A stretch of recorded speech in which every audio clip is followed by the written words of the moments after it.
He was just a struggling single dad trying to get his daughter through a long night in the ER. She was a stranger, shivering, bleeding, and barely able to stand. When he gave up his place in line for her, he never imagined that one quiet act of kindness would change everything. If you believe in the power of compassion, second chances, and the kind of stories that stay with you long after they're told, don't forget to subscribe and turn on notifications. Now let's begin this unforgettable journey. A struggling single dad gave up his spot in the ER for her. The doctor gasped when he saw her name. The fluorescent lights buzzed overhead, cold and merciless. It was nearing midnight in the ER at Jackson Memorial Hospital, and the air was thick with tension and disinfectant. Every plastic chair in the cramped waiting room was filled. People coughed, groaned, and whispered complaints under their breath. A baby wailed in the corner. Somewhere down the hall, a code blue was called and the world briefly stood still. Liam Harris sat hunched on the last seat by the vending machine, his hoodie soaked through from the freezing rain outside. His arms cradled Ellie, his 6-year-old daughter, her head tucked into his chest. Her forehead burned against his chin. She was hot to the touch, her breathing shallow and wheezy, the unmistakable signs of another asthma attack. He'd already used her emergency inhaler. Twice. He hadn't meant to wait this long, but by the time his shift at the site ended demolition cleanup with no overtime, the clinics were closed. The ER was his only option, and tonight it looked like half of Chicago had the same idea. His eyes flicked toward the admissions board. Next, Harris Liam blinked on the screen. Relief bloomed in his chest, sharp and almost painful. He whispered against Ellie's damp hair, "Just a few more minutes, baby. We're almost there."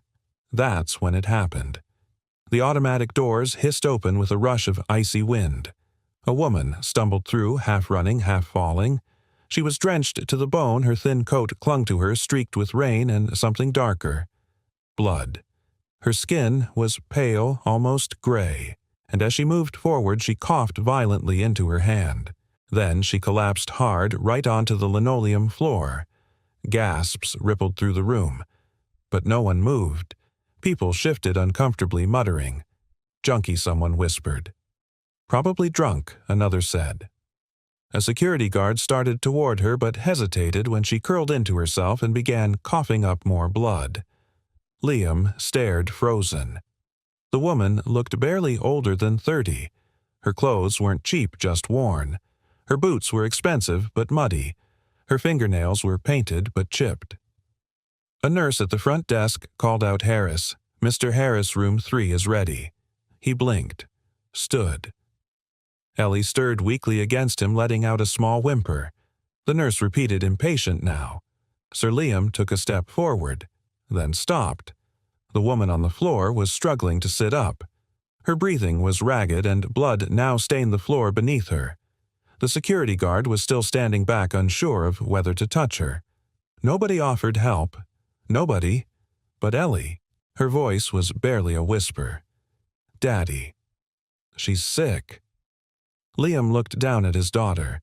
Her cheeks were flushed, her eyes glassy. She was still in danger. He knew that. But somehow in her weakest moment she was worried about a stranger. That did it. He walked straight to the reception desk. "Give her my spot." The nurse frowned. "Sir, your daughter. She's stable for now. She's had medication, her breathing's not worsening. She can wait."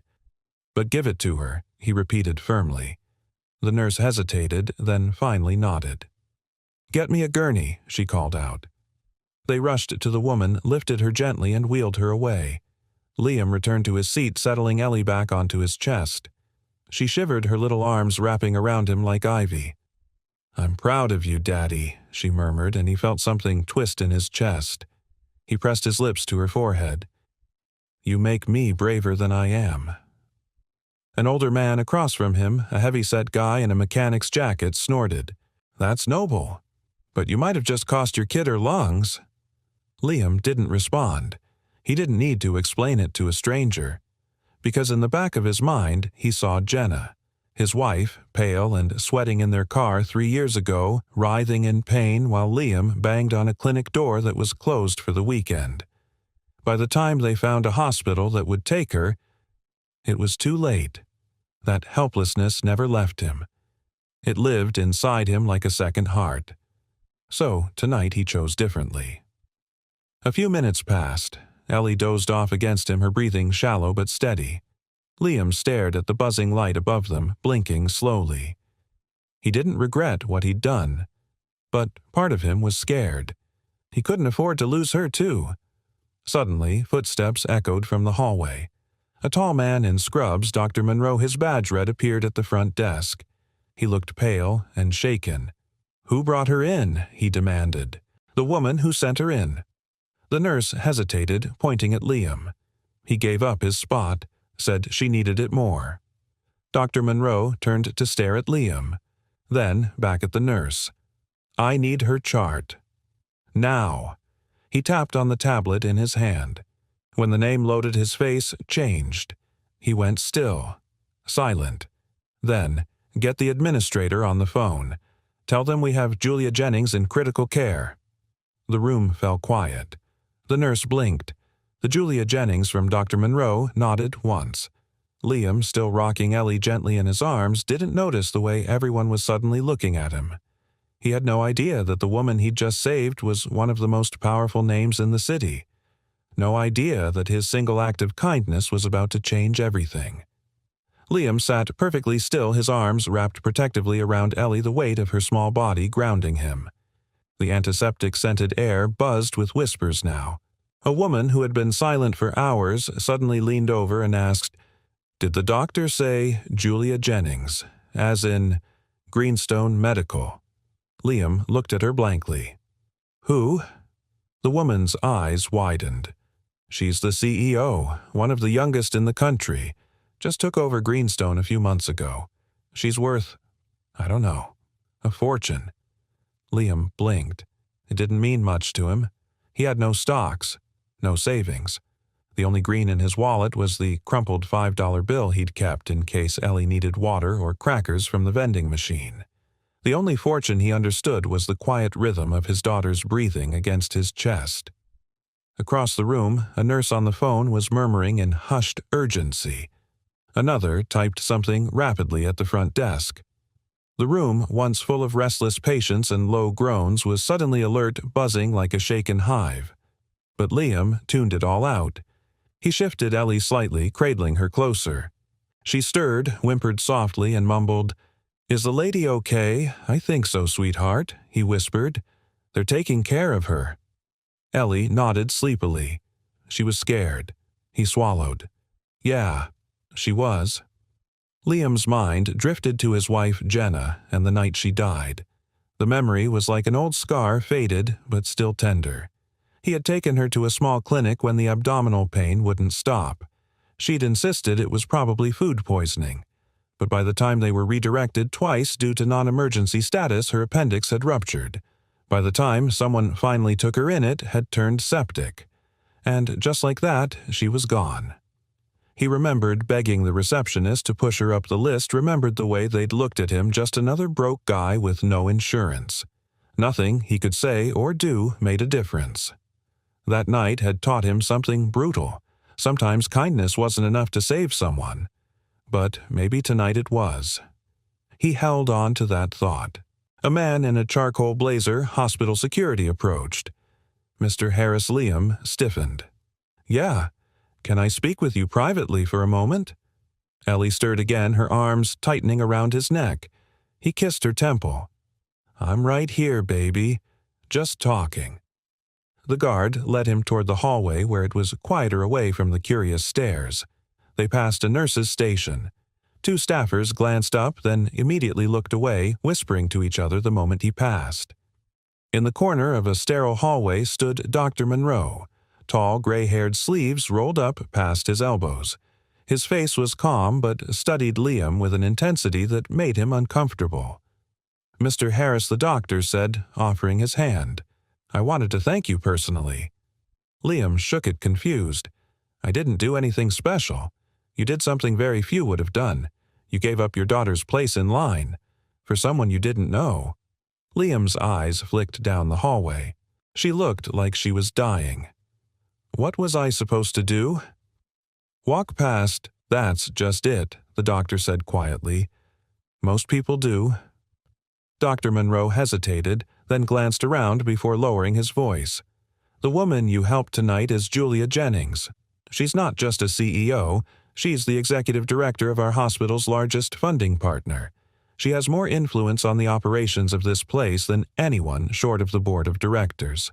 And tonight she came in off the street. No security detail. No entourage, no assistant. She didn't want anyone to know." Liam frowned. "Why, we don't know. She may have wanted to observe the ER on her own terms. See how her foundation's funding affects real lives. It's something she's known for blending in. Seeing the cracks no one reports in spreadsheets." Liam rubbed the back of his neck. "I didn't recognize her. You weren't supposed to. But now—" Dr. Monroe's gaze softened. "Now she wants to speak with you. Personally." Liam shook his head. "Look, I didn't do it for thanks. I just did what felt right. My daughter's still sick. We just need to be seen and go home." "And we'll make that happen," Monroe said gently. "But I think you should talk to her. She asked for you by description. Specifically. The man in the hoodie with the little girl." Liam hesitated. Ellie was still unwell. But deep down, a part of him wondered, what kind of woman remembers kindness through pain? He sighed. "Let me check on my daughter first." They returned to the waiting room. Ellie was curled up in the chair, small and still cheeks flushed but peaceful. A nurse knelt beside her, monitoring her breathing. She looked up as Liam approached. "She's stable," the nurse said kindly. "But we'll get her in next. Promise." Liam touched his daughter's hand. "Be right back, champ." Ellie opened one eye. "The lady. She's awake. She wants to say thank you." Ellie smiled weakly. "She'll like you." Liam's throat tightened.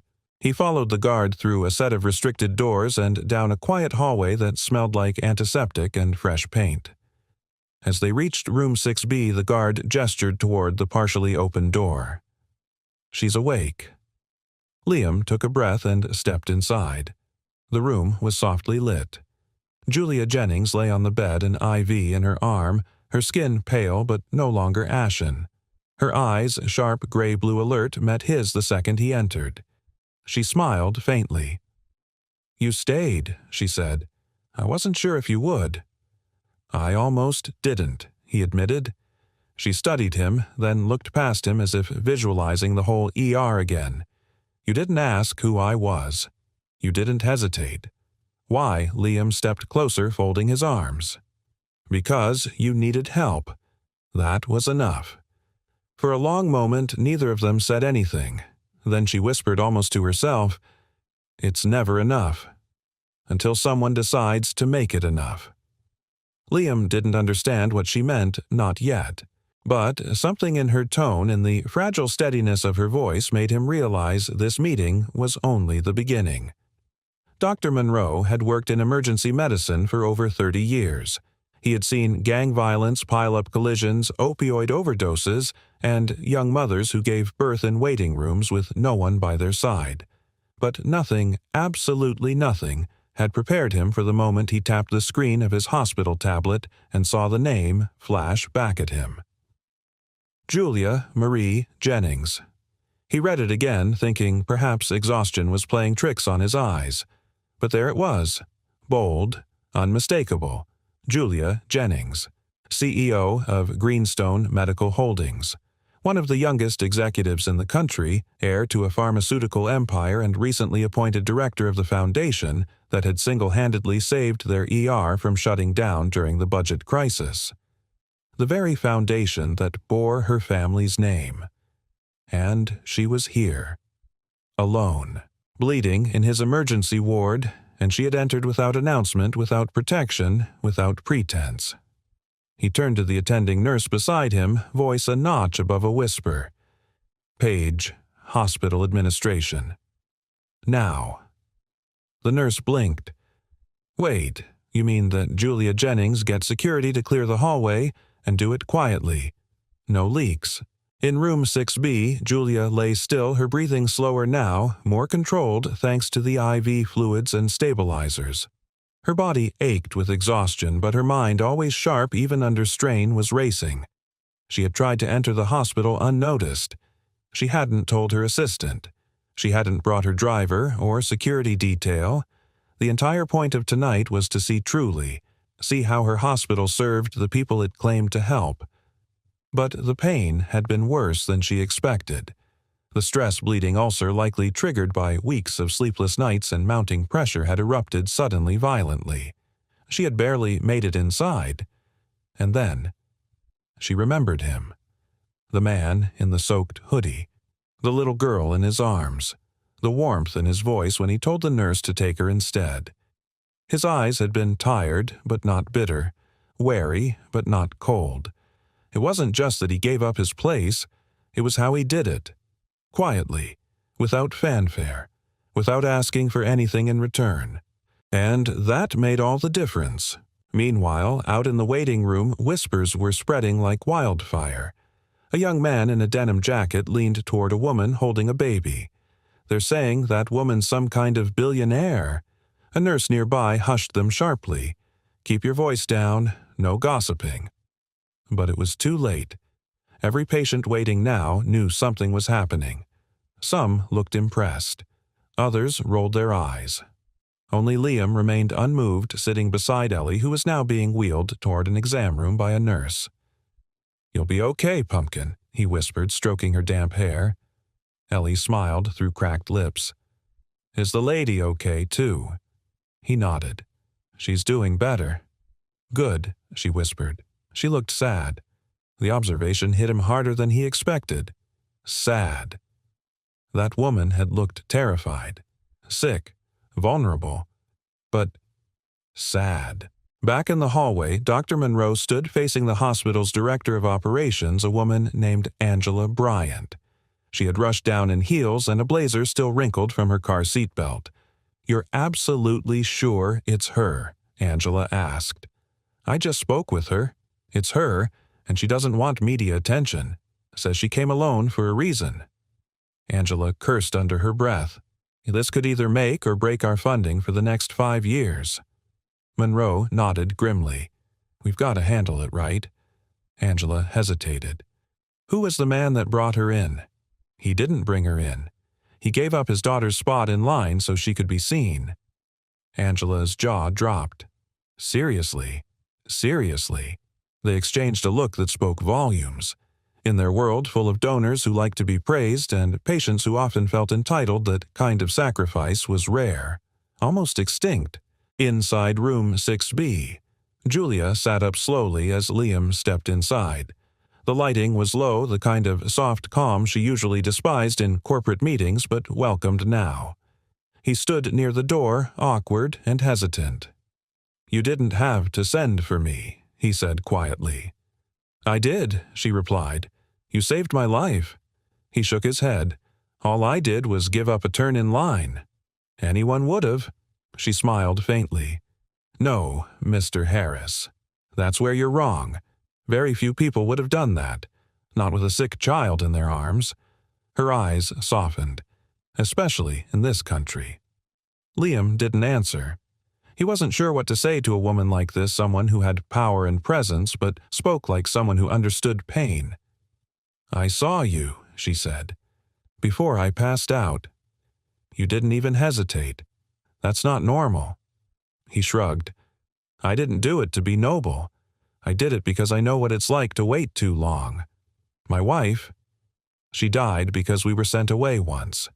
It never leaves you." Julia's eyes glistened. "I'm sorry." He nodded, folding his arms, suddenly needing distance from the emotion pressing in. "I don't want anything from you," he said firmly. "No press, no stories. My daughter and I, we just want to get back to normal." Julia nodded slowly. "And you'll have that, but just so you know, this moment, it won't go unnoticed. Not by me." There was a long pause. Then she added more quietly, "There are people who try to change the system from the top down. I've been trying for years, but you did it from the bottom up, just by doing the right thing. No cameras, no spotlight, just human decency." Liam shifted. Her words struck somewhere deep and uncomfortable. He wasn't used to being seen. Not like this. Julia smiled again, and this time it was lighter. "I don't know who you are, Mr. Harris, but I intend to find out." Back in the hallway, Angela was already drafting a quiet internal memo. No press releases, no grand gestures yet. But she knew this story wouldn't stay quiet forever, because sometimes the smallest kindness in the darkest moment becomes the story that changes everything. The hallway lights flickered once, just a glitch in the old wiring, but enough to jolt Liam back into focus. He stood just outside Julia's room now, with the sterile smell of antiseptic curling around him. A nurse had just updated him. Ellie was being examined and her breathing had stabilized. She'd likely be discharged with a prescription and an inhaler refill. Relief seeped into his bones like warmth after a bitter wind. For the first time in hours, he allowed himself to exhale. But what lingered wasn't relief. It was the way Julia had looked at him, as if she saw something in him even he couldn't name. Not pity, not admiration, something quieter, something deeper. He sat again in the waiting room while they finished with Ellie's paperwork. The chair squeaked under him. Around him, the room had quieted. New patients trickled in, but the earlier electricity had faded. The drama had passed. What remained was exhaustion and memory. 2 years ago, the old Ford sputtered outside the urgent care center. Liam had parked illegally. There was no time to find a proper spot. Jenna was doubled over in the passenger seat, clutching her stomach, her voice weak and tremulous. "We just need to be seen." He'd begged the front desk nurse. She hadn't even looked up. "If you don't have insurance, you'll need to go to County General." "It's 20 minutes away," he'd said. "She's in pain. Please." "I'm sorry," the woman had replied, her tone automatic. "We're not authorized to treat uninsured patients with potential surgical needs." By the time they reached County General, Jenna had passed out. Septic shock. Too late. Too late. A small voice broke through the fog. Daddy Liam looked up. Ellie stood in front of him, a nurse beside her holding a discharge folder and a plastic bag of medications. "She's all set," the nurse said with a kind smile. She was very brave. Liam stood kneeling to Ellie's level and brushing a curl away from her cheek. Her skin was cooler now, her eyes clearer. "You okay, Munchkin?" She nodded. "They gave me stickers." He chuckled softly. "Then I guess we're good." But Ellie didn't move. Instead, she tilted her head, peering up at him with that too-old look she sometimes wore, Jenna's look. Thoughtful. Steady. "You looked sad again," she said softly. He tried to smile. Just tired. "Is it because of Mommy?" Liam froze for a moment, then nodded. "A little." Ellie looked down. "I miss her." "Me too." She leaned against him, her small hands curling into his coat. "You helped the lady tonight," she said. "Just like you wanted someone to help Mommy." Liam's throat tightened. "Yeah, Mommy would be proud of you." He didn't respond right away. How could he? What could he say to that? Instead, he wrapped his arms around her and held on. They walked toward the exit together, Ellie's little hand tucked in his, the bag of meds swinging in his other hand. The night rain had turned to a drizzle, just a whisper against the pavement. His truck sat under a flickering streetlight, one headlight out one door that didn't shut right. But it was theirs. It got them here. As he opened the door for Ellie, a voice behind him stopped him. "Mr. Harris." He turned. It was Dr. Monroe again, but this time he wasn't alone. Standing just behind him was Angela Bryant, crisp in a navy coat and sharp heels, her posture polished and practiced.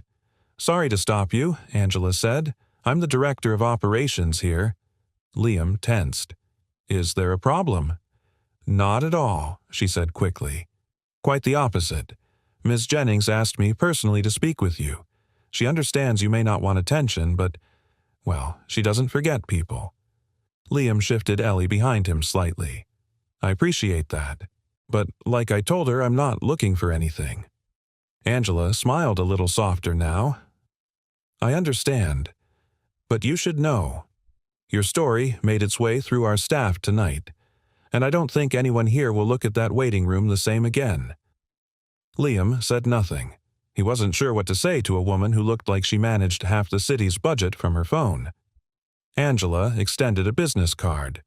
If you ever want to talk about anything, job placement, community partnerships, just consider us a resource. He hesitated, then took it, tucking it into his wallet. Thanks. Angela nodded, gave Ellie a little wave, and disappeared back into the hospital. The truck was cold when he started it, the heater groaning to life slowly. Liam glanced at Ellie now, buckled in, fiddling with her stickers. You still thinking about the lady? He asked. She nodded. Will we see her again? Liam shrugged. I don't know. Ellie was quiet a moment. She looked lonely. Liam turned to her. What do you mean? She looked like someone who didn't have a daddy like you. That hit him harder than he expected. He looked out the windshield, the hospital glowing behind them, its neon red emergency sign blinking into the dark. Maybe they would never see Julia again. Or maybe, just maybe, this wasn't the end of their story. He shifted into drive, his voice quiet but steady. We'll see where the road takes us. That night, after Ellie had fallen asleep in her small twin bed and the house was finally quiet, Liam pulled out the card Angela had given him. He stared at it for a long while. Then he slipped it into Jenna's old recipe box on the kitchen shelf. Not to forget, but to remember when the time was right. Because sometimes the past couldn't be changed, but the future that was still unwritten. Morning broke with a haze that painted Chicago in soft silver.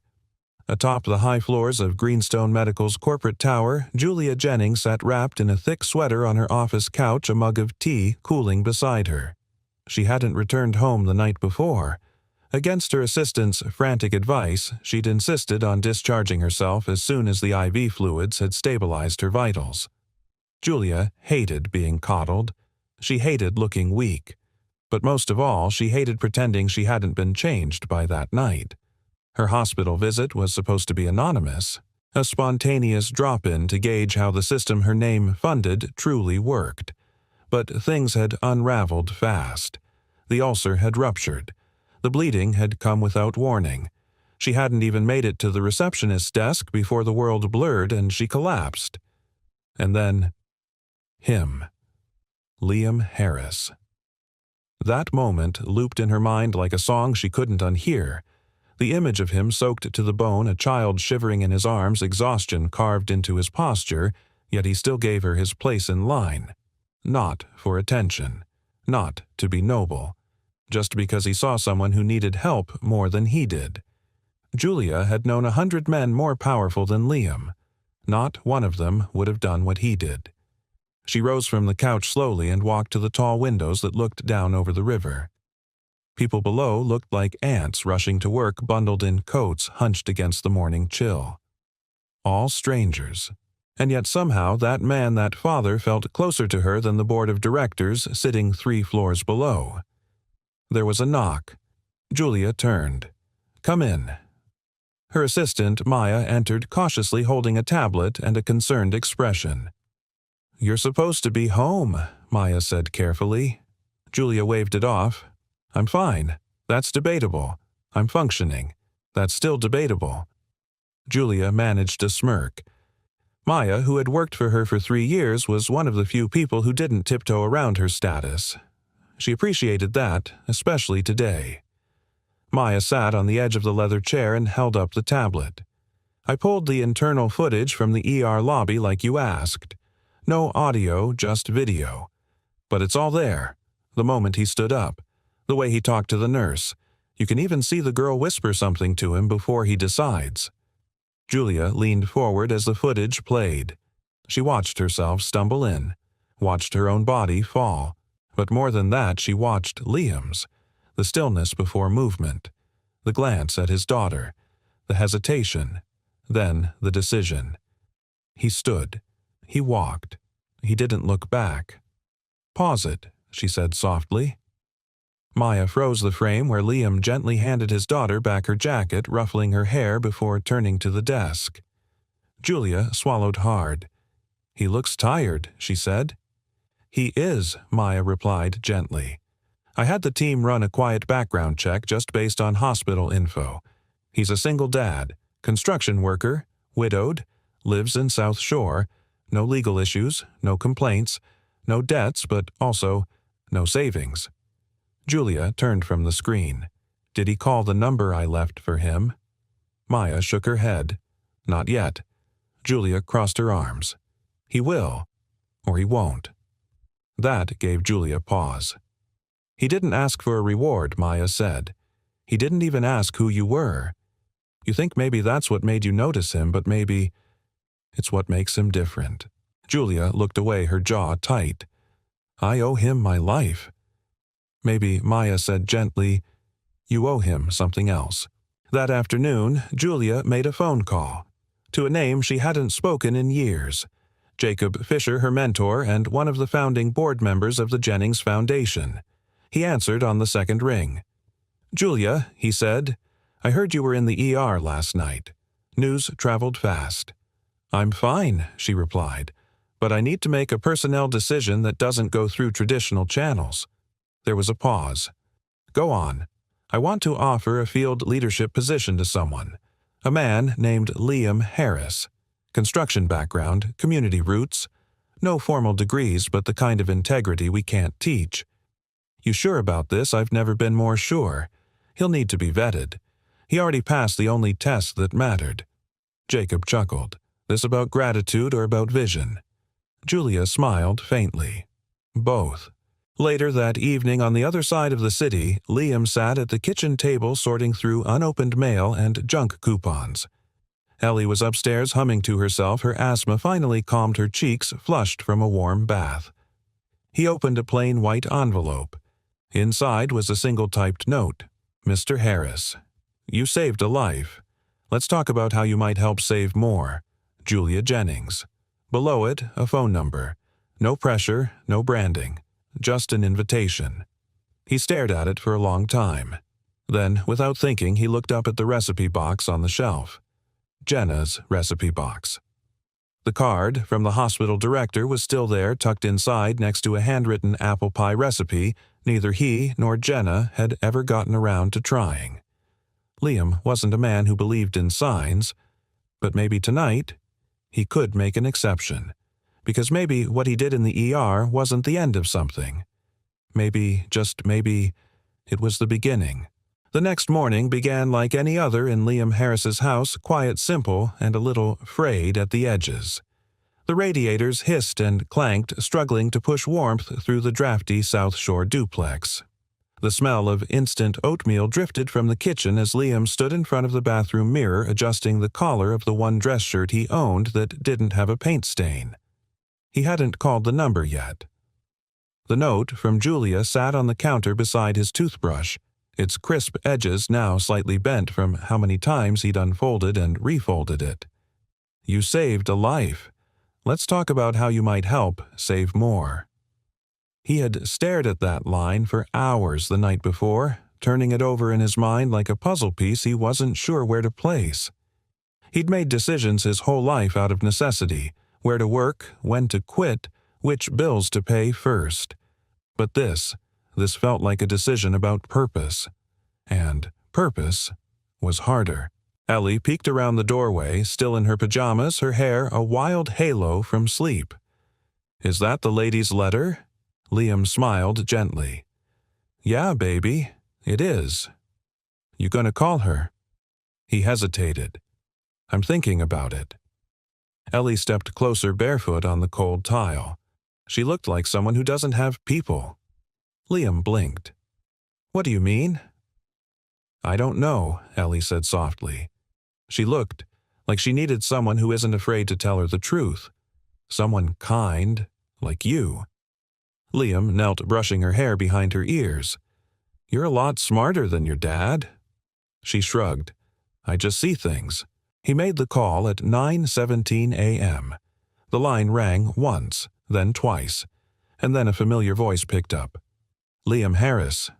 It was Julia, calm, composed.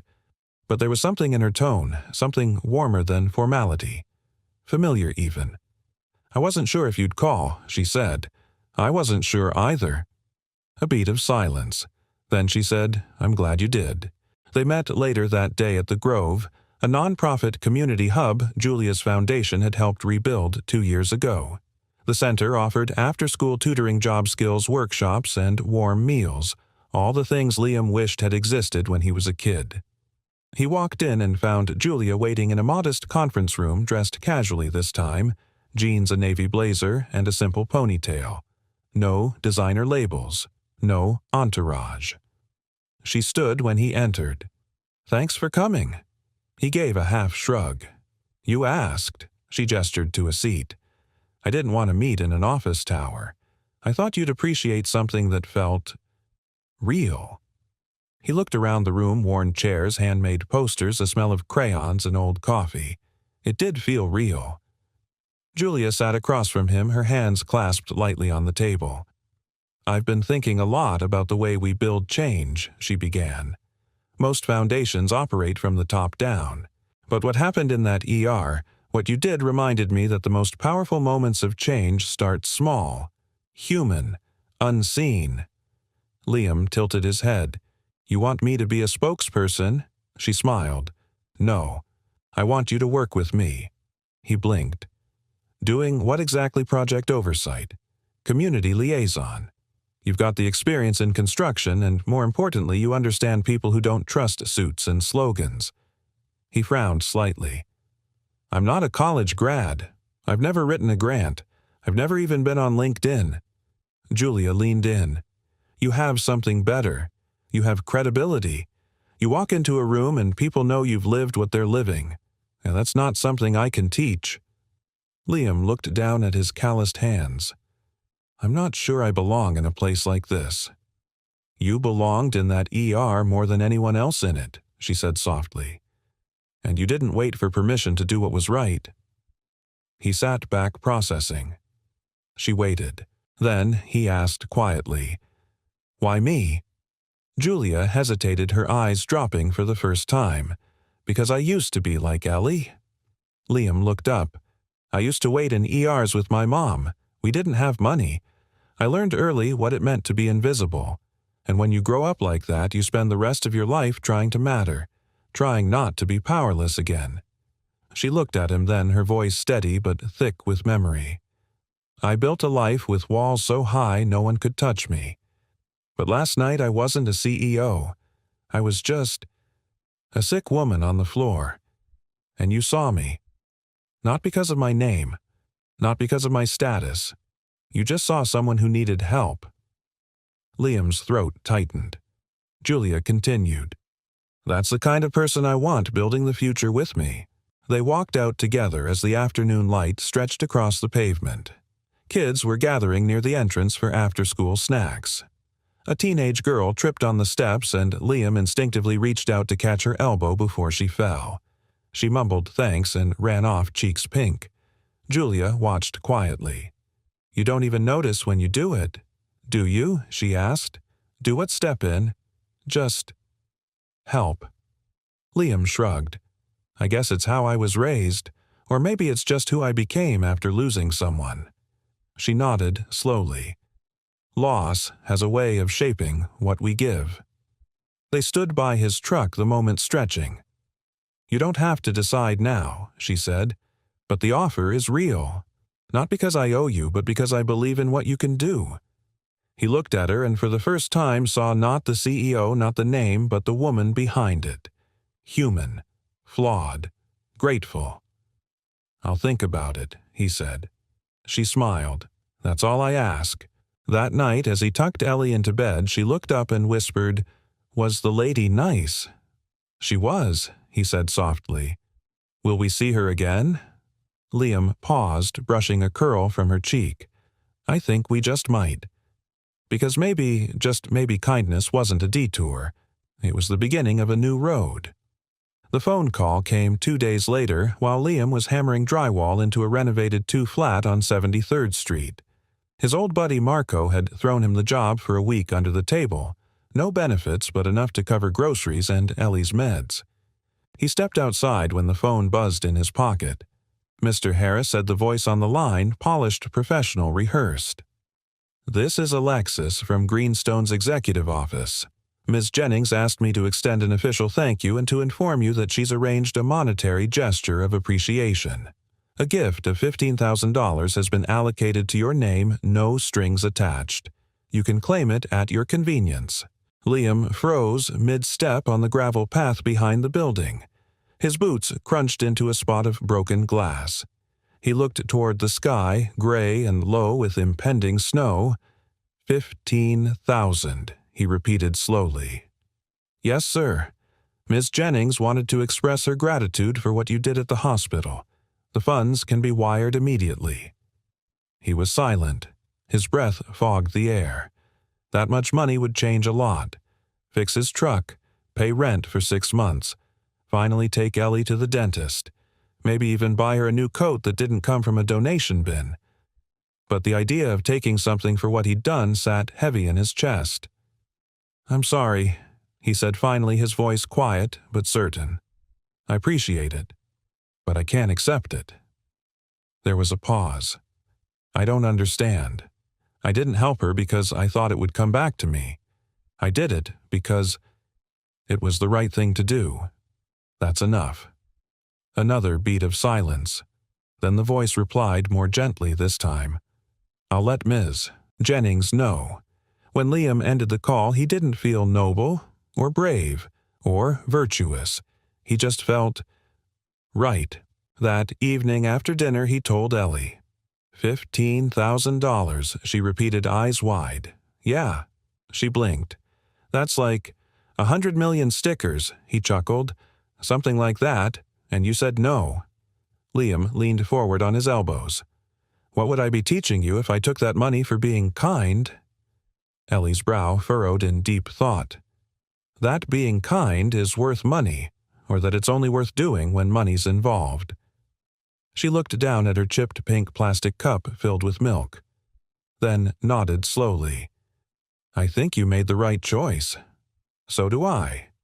Then she added, "But can we still get donuts this weekend?" He grinned. "Absolutely." The next morning there was a knock on the door. Liam, half-dressed and carrying a mug of reheated coffee, opened it to find Julia standing on his stoop. No driver, no security. Just her holding a bakery bag and 2 cups of coffee. "I figured you might not like suits showing up with envelopes," she said. He blinked. "How did you even know where I live?" She raised a brow. "Come on, I'm Julia Jennings." Liam stepped aside, stunned. "You came all the way here. I wanted to look you in the eye when I said thank you. For turning down the check." He scratched the back of his neck. "I wasn't trying to make a point." "I know," she said. "That's why it mattered." She looked around the small living room, clean but worn. The threadbare couch, the stack of library books, the hand-drawn pictures on the fridge. "Ellie's at school?" she asked. "Yeah, loves it. Teacher says she's a natural leader." Julia smiled. Not surprising. They sat and Liam took the coffee. She handed him a jelly donut. "I asked the bakery lady what a 6-year-old would choose. She didn't hesitate." He laughed. "You didn't have to come all the way here." "Maybe I didn't. But I needed to," she said. "You see, people give me things all the time. Praise attention partnerships. But what you gave me that night was different. It was dignity, in a moment when I felt anything but." Liam looked down at the donut. "I didn't think I was giving anything. That's what makes it rare." They sat in silence for a moment. The snow had begun to fall outside, soft and quiet. "I heard you're still thinking about the job," she said. "I am. What's holding you back?" He was quiet for a long time before answering. "I've spent most of my life trying to stay afloat, paying bills, surviving layoffs, patching holes literally and figuratively. I'm not used to thinking bigger. I don't know if I belong in your world." Julia leaned forward. What if I told you it's not my world? What if I told you I've been trying to rebuild a world where people like you set the foundation? He looked at her eyes, narrowed. You mean that? More than I've ever meant anything. He thought of Ellie, of Jenna, of the man he used to be, of the man he was trying to become. Then he nodded. I'm in. Julia smiled, genuine, unguarded. Good, because I've already scheduled your orientation for Monday. He laughed. Of course you did. As she stood to leave, Julia turned at the door. You know, I never believed in fate. But lately, I'm starting to think it believes in us. Liam leaned against the doorframe, coffee in hand, watching her walk down the snowy steps. Maybe he said. Or maybe kindness just has a way of circling back. And for the first time in years, as the snow fell gently across South Shore, Liam Harris didn't feel like a man surviving. He felt like a man beginning. Monday morning came dressed in quiet sunlight, the kind that slipped through windows without asking permission. Liam stood outside the towering glass doors of Greenstone's Community Development Division, his worn boots planted firmly on the concrete, his heart thudding a slow, uncertain rhythm. He had changed out of his usual hoodie and jeans today. He wore clean khakis, a button-down shirt, and the one decent jacket Jenna had bought for him before she passed. Ellie had insisted he wear it, said it made him look like someone who builds bridges. Maybe she was right, because what he was about to step into felt a lot like crossing one. The lobby was warm and open, nothing like the corporate towers he'd imagined. There were photos of neighborhoods being rebuilt, murals painted by kids from local schools, and faces, real faces smiling from framed project snapshots. It didn't feel like a place where suits barked orders. It felt like possibility. At the front desk, a kind-eyed receptionist smiled. Mr. Harris. He nodded. Ms. Jennings is waiting for you upstairs. Julia was in the conference room when he entered, standing beside a wall lined with blueprints and floor plans. She wore a slate-gray turtleneck and slacks, her hair tucked behind one ear. No makeup today, just herself, sharp and composed. Morning, she said with a smile that didn't feel obligatory. You really meant it, huh? Liam said, glancing at the plans. I don't offer things I don't intend to follow through on. He stepped closer, hands in his pockets, trying to wrap his head around what he was seeing. Diagrams of community centers, food banks, affordable housing, real places with real impact. I thought you meant maybe some part-time advisory thing, he said. Julia looked amused. What I offered you is bigger. This isn't a charity job. It's a leadership position, field manager for Greenstone's new initiative, Roots Rebuilt. She tapped the blueprint closest to her. We're launching a pilot in 5 neighborhoods. South Shore is one of them. We need people from the community to lead the teams that build the infrastructure, hire local workers, and ensure everything reflects the people it's meant to serve. Liam's brows furrowed. And you want me to run? 1. Julia nodded. Yes. You'll have support training, a project team, legal resources. You won't be alone, but you'll be leading. He stared at the drawings, letting the weight of it settle. I've led construction crews, he said slowly, but I've never led something like this. That's exactly why I want you, she said. This isn't just about building walls. It's about building trust. You don't walk into a broken neighborhood with a clipboard and expect people to fall in line. You show up like you did that night. You see people. That's leadership, Liam. He swallowed, the emotion thickening in his chest. Part awe, part fear. I'm not used to being the guy people look to. Julia stepped closer, her voice softer. Then, get used to it. They spent the next hour going over timelines, resources, and team assignments. Liam asked questions, good ones, and Julia answered without condescension. When he voiced concerns, she listened not just politely but with interest. By the end of the meeting, he wasn't just considering the job, he wanted it. As they wrapped up, Julia handed him a folder. Read through this tonight. It's everything you'll need. First on-site meeting is Wednesday. I'll be there with you. Liam accepted it, glancing at the cover South Shore site plan. Phase 1. Something about seeing his neighborhood's name in bold print on official letterhead stirred something in him. It felt like ownership, like redemption. "Why are you really doing this?" he asked, watching her. Julia paused, then said carefully, "Because when I was 8, my mom got evicted from our apartment in Bronzeville. It was December. We slept in our car for 3 nights before a church took us in." Liam's expression softened. "I made a promise to myself," she continued. "If I ever had power, I'd build something that didn't forget people like her." She turned to him, eyes steady. "And I can't do it alone." He nodded slowly. "You won't have to." Later that afternoon, Liam picked up Ellie from school. She ran toward him, her backpack bouncing and hair flying in the wind. He scooped her up mid-stride, spinning her once before planting her gently on the ground. "You smell like sawdust and coffee," she said, wrinkling her nose. "Good. That's what progress smells like." She grinned. "Did you go to your new job?" "I did. And guess what? We're going to help rebuild places that help families." Ellie's eyes widened. "Like the place with the soup and art supplies." "Exactly like that." "Are you the boss?" He chuckled. "Sort of. But it's more about helping the right people do the right work." She thought about that, then nodded solemn. "Mommy would like that." Liam blinked, the words hitting with soft, unexpected force. "Yeah," he whispered. "I think she would." That night, while Ellie colored at the table, Liam read through the folder Julia had given him. It was thick with numbers charts, zoning maps, but also handwritten notes in the margins.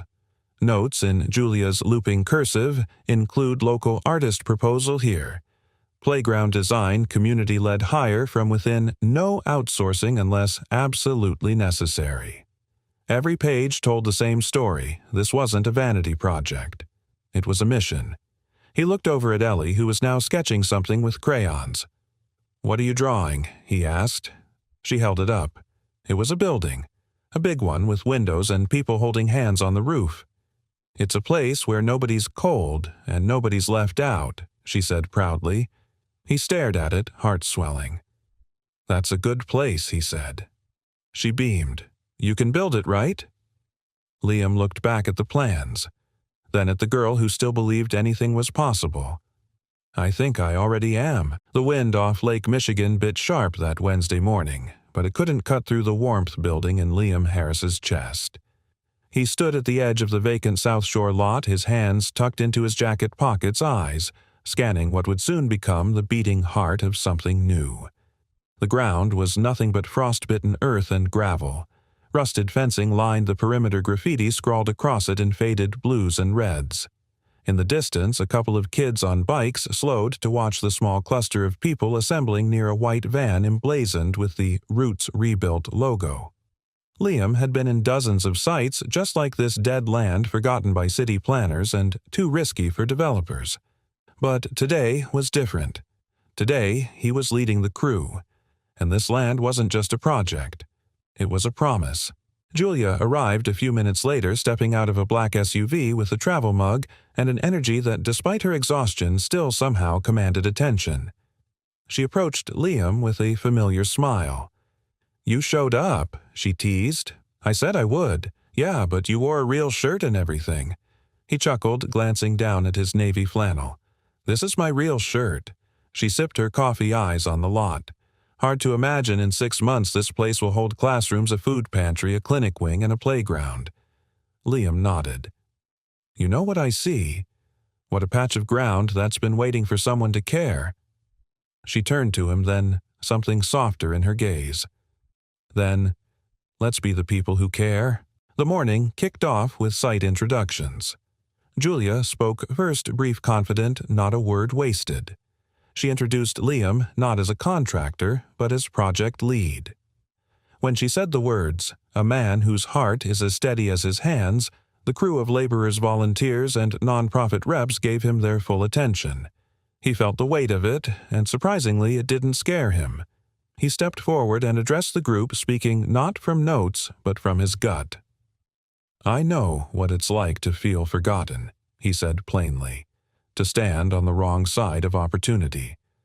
But this project, this isn't about ribbon cuttings. It's about doing something with our hands and hearts that lasts longer than cement. It's about building a place where our kids feel safe, our elders feel seen, and no one walks through those doors wondering if they belong. Silence followed for half a second. Then someone clapped. Then another. And soon the applause was real genuine from people who knew what it meant to feel invisible and saw in Liam someone who saw them back.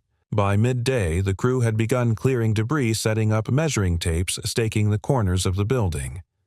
Liam moved through the lot like he belonged there, checking measurements, cracking jokes, offering help without barking orders. Julia watched from a distance, arms folded across her chest, the winter air painting pink into her cheeks. "You were right," said a voice beside her.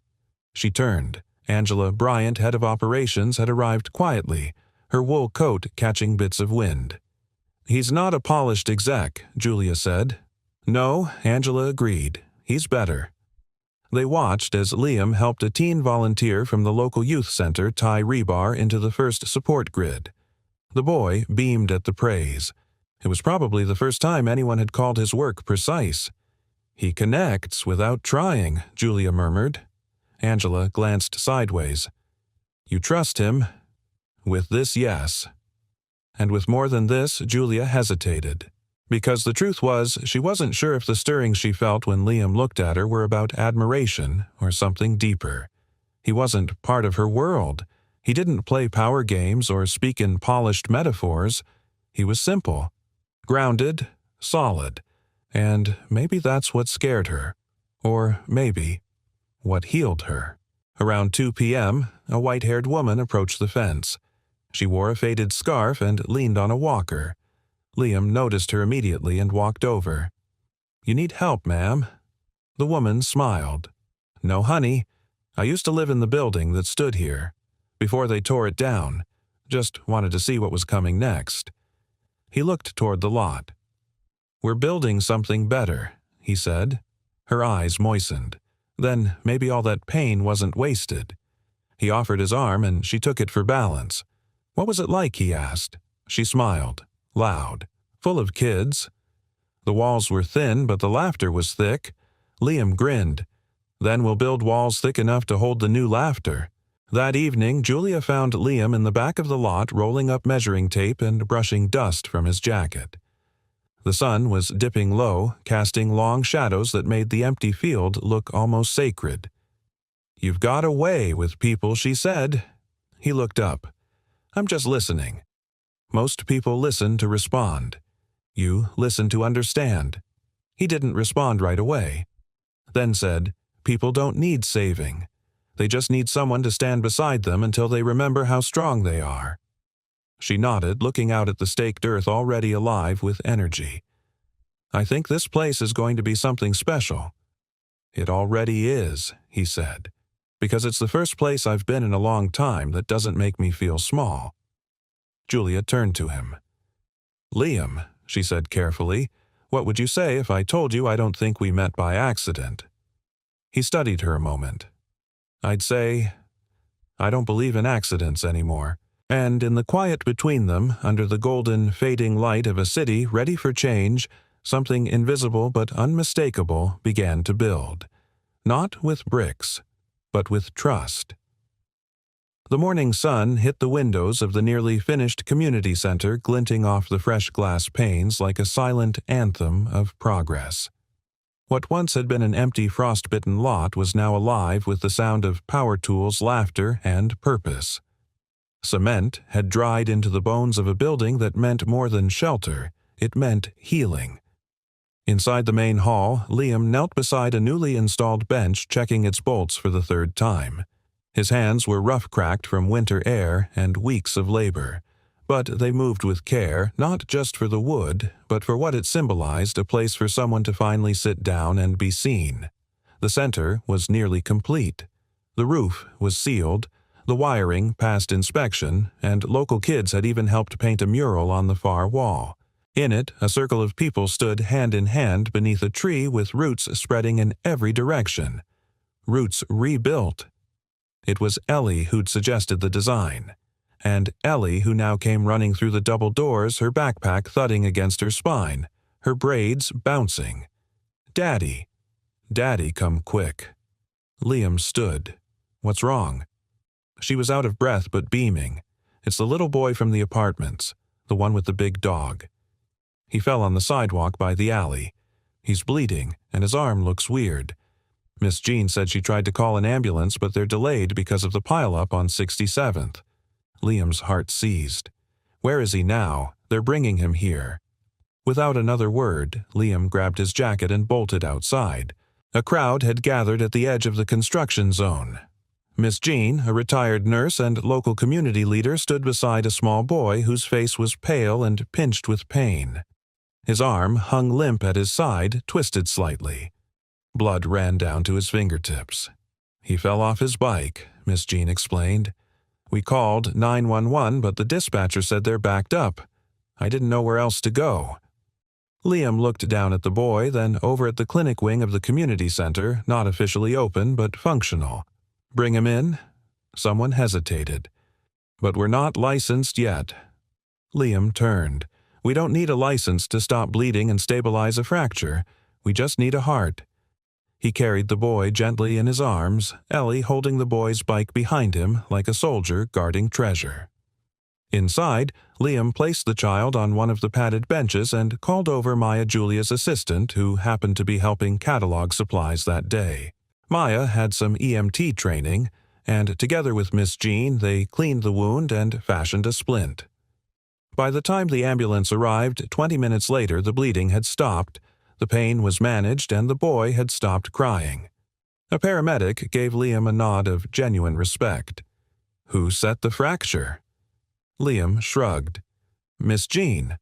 I just held his hand." The medic grinned. "Good job. You saved us a lot of time." Julia arrived minutes later, her car skidding slightly into the icy lot. "I heard the call come through dispatch," she said, breathless, as she jogged toward the clinic doors. "Is he?" "Stable," Liam said. "He's on his way to the hospital now." Julia took him in, dust on his sleeves, blood on his hands, sweat at his brow, and something inside her swelled with a pride that was unfamiliar but real. "I guess this center passed its first test," she murmured. Liam gave a tired smile. It wasn't just the building. It was the people inside it. She stepped closer, her voice softer. "People like you." He didn't answer right away. His chest rose and fell, the adrenaline still fading. "I used to think my hands were only good for holding tools," he said. "But lately, it feels like maybe they were meant to hold more." Julia blinked, caught off guard by the vulnerability in his voice. He turned to her. "Thank you for not just seeing me, but trusting me." Julia's eyes held his. "Thank you for proving what I hoped was true, that doing the right thing still matters. That good men still lead." She hesitated, then pulled a folded paper from her coat. "I wasn't sure when to show you this," she said, handing it to him. Liam unfolded it carefully. At the top, it read, "The Harris Family Center, dedicated to community compassion and second chances." Beneath was a rendering of the front of the building, and above the door, etched into a limestone slab, was his family name. Liam froze. "I didn't ask for this," he said quietly. Julia's voice was steady. "I know. That's why you deserve it." His throat tightened. "I don't know what to say." "Then don't say anything. Just know that every child who walks through those doors, every parent who brings their kid in for help, every elder who finds warmth here, they'll be walking into something you built. Not just with your hands, Liam, but with your heart." He looked at her then, not as a CEO, not as the woman he once gave a place in line, but as Julia, the woman who believed in things that didn't have price tags. And in that moment, something shifted. Not loudly, not dramatically, but irrevocably. That night, back at home, Liam tucked Ellie into bed. She held his wrist before he could leave. "Daddy?" she asked. "Yeah, baby, that boy. He's gonna be okay. He's gonna be just fine." She smiled sleepily. "That building is magic. I told you." He kissed her forehead. "You were right." She looked up at him through heavy lids. "Is it still going to be ours?" It always was. And outside, in the quiet dark, the Harris Family Center stood no longer just brick and mortar, but a living testament to what one act of kindness could become when someone refused to walk away. Spring arrived gently that year, the kind that didn't trumpet its arrival but revealed itself through small kindnesses, buds pushing through cracked sidewalks, coats traded for sweaters, laughter blooming in backyards. And in the heart of South Shore, where a forgotten lot had once sat dormant beneath frost and rust, something new now stood proud. The Harris Family Center was open. It breathed. It sang. And it welcomed every soul who stepped through its wide glass doors. The grand opening wasn't flashy. No ribbon-cutting ceremony with city officials, no fireworks or media circus. That had been Julia's call. This place isn't for headlines, she'd told her board. It's for the people who never make them. Instead, it was families, dozens of them, gathered in folding chairs on a sunny Saturday morning, holding paper cups of lemonade and watching their children race barefoot across the freshly seeded lawn. Local artists hung paintings in the hallways. Volunteers set up tables stacked with school supplies, gently used clothes, books donated from neighborhood churches and synagogues. There were faces from every walk of life. And at the center of it all, standing by the front door in a button-down shirt his daughter had picked out, was Liam Harris. He greeted every guest, not like a politician, like a neighbor. Miss Jean brought brownies and hugged him twice. The white-haired woman who once lived in the torn-down building wiped her eyes when she saw the mural her grandson had helped paint inside. Marco, the contractor who had given Liam odd jobs in darker times, showed up in a clean shirt and gave him a long, quiet handshake that said more than words ever could. Liam turned to see Ellie standing by the check-in desk directing kids to the art room with a clipboard in her hand and a pencil tucked behind her ear like she owned the building. Julia stood beside him, watching with a grin. "She's going to take over this place in 5 years," she said. Liam smiled. "Make it 3. They stood in silence watching Ellie laugh with 2 boys over marker stains on their hands. Julia glanced sideways. "Do you ever think about that night?" The ER. She nodded. Liam looked out over the courtyard where someone had just begun strumming an acoustic guitar. "I think about it every day. Not because I think I did something big, but because it reminded me that small things matter more than we ever know." Julia was quiet a moment, then said, "I wasn't supposed to be at that hospital. I was supposed to be at a board dinner across town. I just couldn't face another room full of suits talking about problems they've never lived." "You walked into that ER looking for something," Liam said softly. "I did," she admitted. "I didn't know what, but I found you." He turned to her, his voice calm but full. "And I found something, too. I found the part of myself I thought had died with Jenna." Her eyes softened. "I used to think purpose was something handed to people," he said, "that maybe I'd missed my shot. But then you walked in, and everything changed." Julia reached into her coat pocket and pulled out a single sheet of paper. Folded. Familiar. "I have something for you," she said. Liam unfolded it. It was a medical chart. His, or rather Ellie's. The original ER intake form from that night. Her name. His name. The timestamp. And at the bottom, a line added later in bold black ink transfer of slot patient voluntarily gave up a place in queue for another in critical condition. Underneath it, a handwritten note from the attending nurse. He didn't ask for recognition, but he deserves to be remembered. Liam stared at the page, his throat tight. Julia touched his arm. "This is going into our archive at Greenstone. Not because it's policy, because it's a reminder of what kind of world we're trying to build." He folded the paper carefully and tucked it into his inside pocket over his chest. "Thank you," he whispered. "No," Julia said, voice catching. "Thank you." As the sun climbed high, a small choir of neighborhood kids stood in front of the crowd and sang. Their voices weren't perfect, but they were true, clear, hopeful, rising into the breeze like a prayer made of joy. Liam sat beside Ellie in the front row, Julia at his other side. The folding chairs creaked. A baby cried somewhere in the back. 2 teens laughed too loudly during a high note, and it was perfect. Because it was real. Because every person there knew what it meant to be seen, to be heard, to be offered a second chance. Later, as dusk painted the sky with streaks of lavender and gold, Liam walked the empty hallways of the center. The mural caught the last of the sun. The tree in the painting, its roots wide and tangled its branches open, seemed to glow. He stopped beneath it, closed his eyes, and let it sink in. This place, this life, this moment. None of it would have happened if he hadn't done something that didn't make sense on paper, something unremarkable, something deeply human. He had simply chosen kindness. And now, written in stone above the entrance shining under the stars, the Harris Family Center. A place to begin again. And for Liam Harris, and for Julia Jennings, and for everyone who ever wondered if the smallest act could really change the world. She meant to call someone else, but at 12:04 a.m., her voice reached a man who hadn't been needed in a very long time. What started as a wrong number became something neither of them could walk away from. If you believe that even the smallest acts of kindness can change a life, stay with us. Before we begin, let us know where you're watching from in the comments.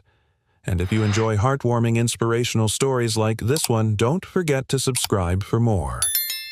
Now, let's begin. A struggling single dad got a midnight call by mistake. But she said, "I needed you more than ever." The rain had come in sideways all evening, pounding the tin roof of the modest bungalow like an angry drummer.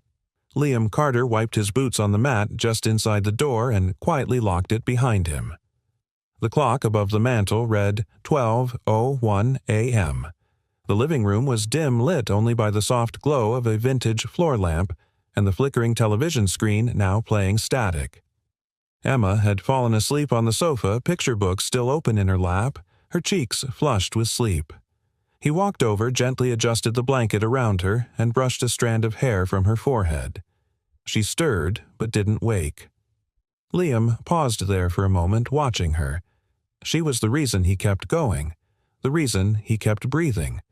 He'd worked a double shift patching an emergency boiler leak in a rundown apartment block where the heating had failed. His fingers were cracked and raw from the cold, the tips still stained with rust and sealant. But it wasn't the work that tired him. It was the silence. The silence that used to be filled with laughter. With her voice.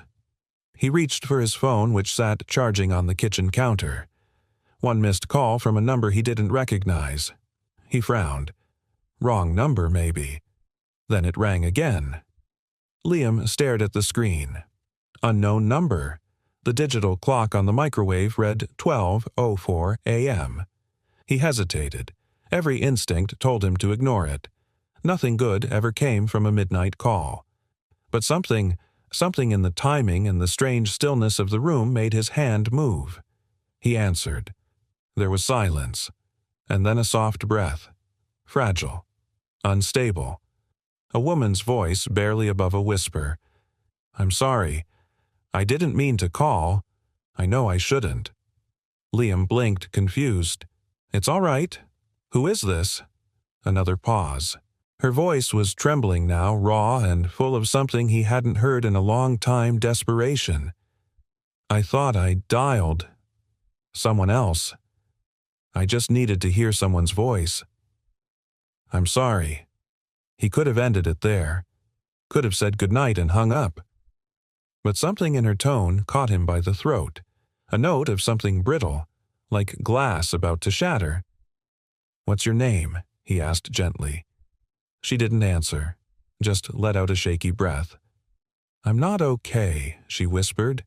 "I'm not okay, and I don't know how to fix it anymore." Liam's breath caught. The room around him felt suddenly smaller. You don't have to fix it all tonight, he said. You just have to make it through tonight. There was silence, but she didn't hang up. Where are you? He asked. She gave a choked laugh. I'm not going to jump off a building if that's what you're asking. He sat down at the kitchen table, his back aching. That's not what I asked. She paused, and for the first time her voice steadied just barely. I'm sitting in my car. I left a party. Everyone was laughing. I felt like I was watching strangers through glass. So I walked out. You called the wrong number, he said quietly. Maybe she murmured. Or maybe I didn't. The rain continued tapping on the windows. Emma stirred again in her sleep, murmuring something inaudible. Liam glanced over and smiled just barely. Then his attention returned to the line. I don't know who you are, she continued, but your voice, it's calm, like you're someone who's used to holding things together when they're falling apart. He let that hang there for a moment. Then he said softly, I lost someone. A long time ago. I learned how to sound steady. Doesn't mean I am. There was a soft sound, something like a sob, trying to stay hidden. I don't want to go home tonight, she whispered.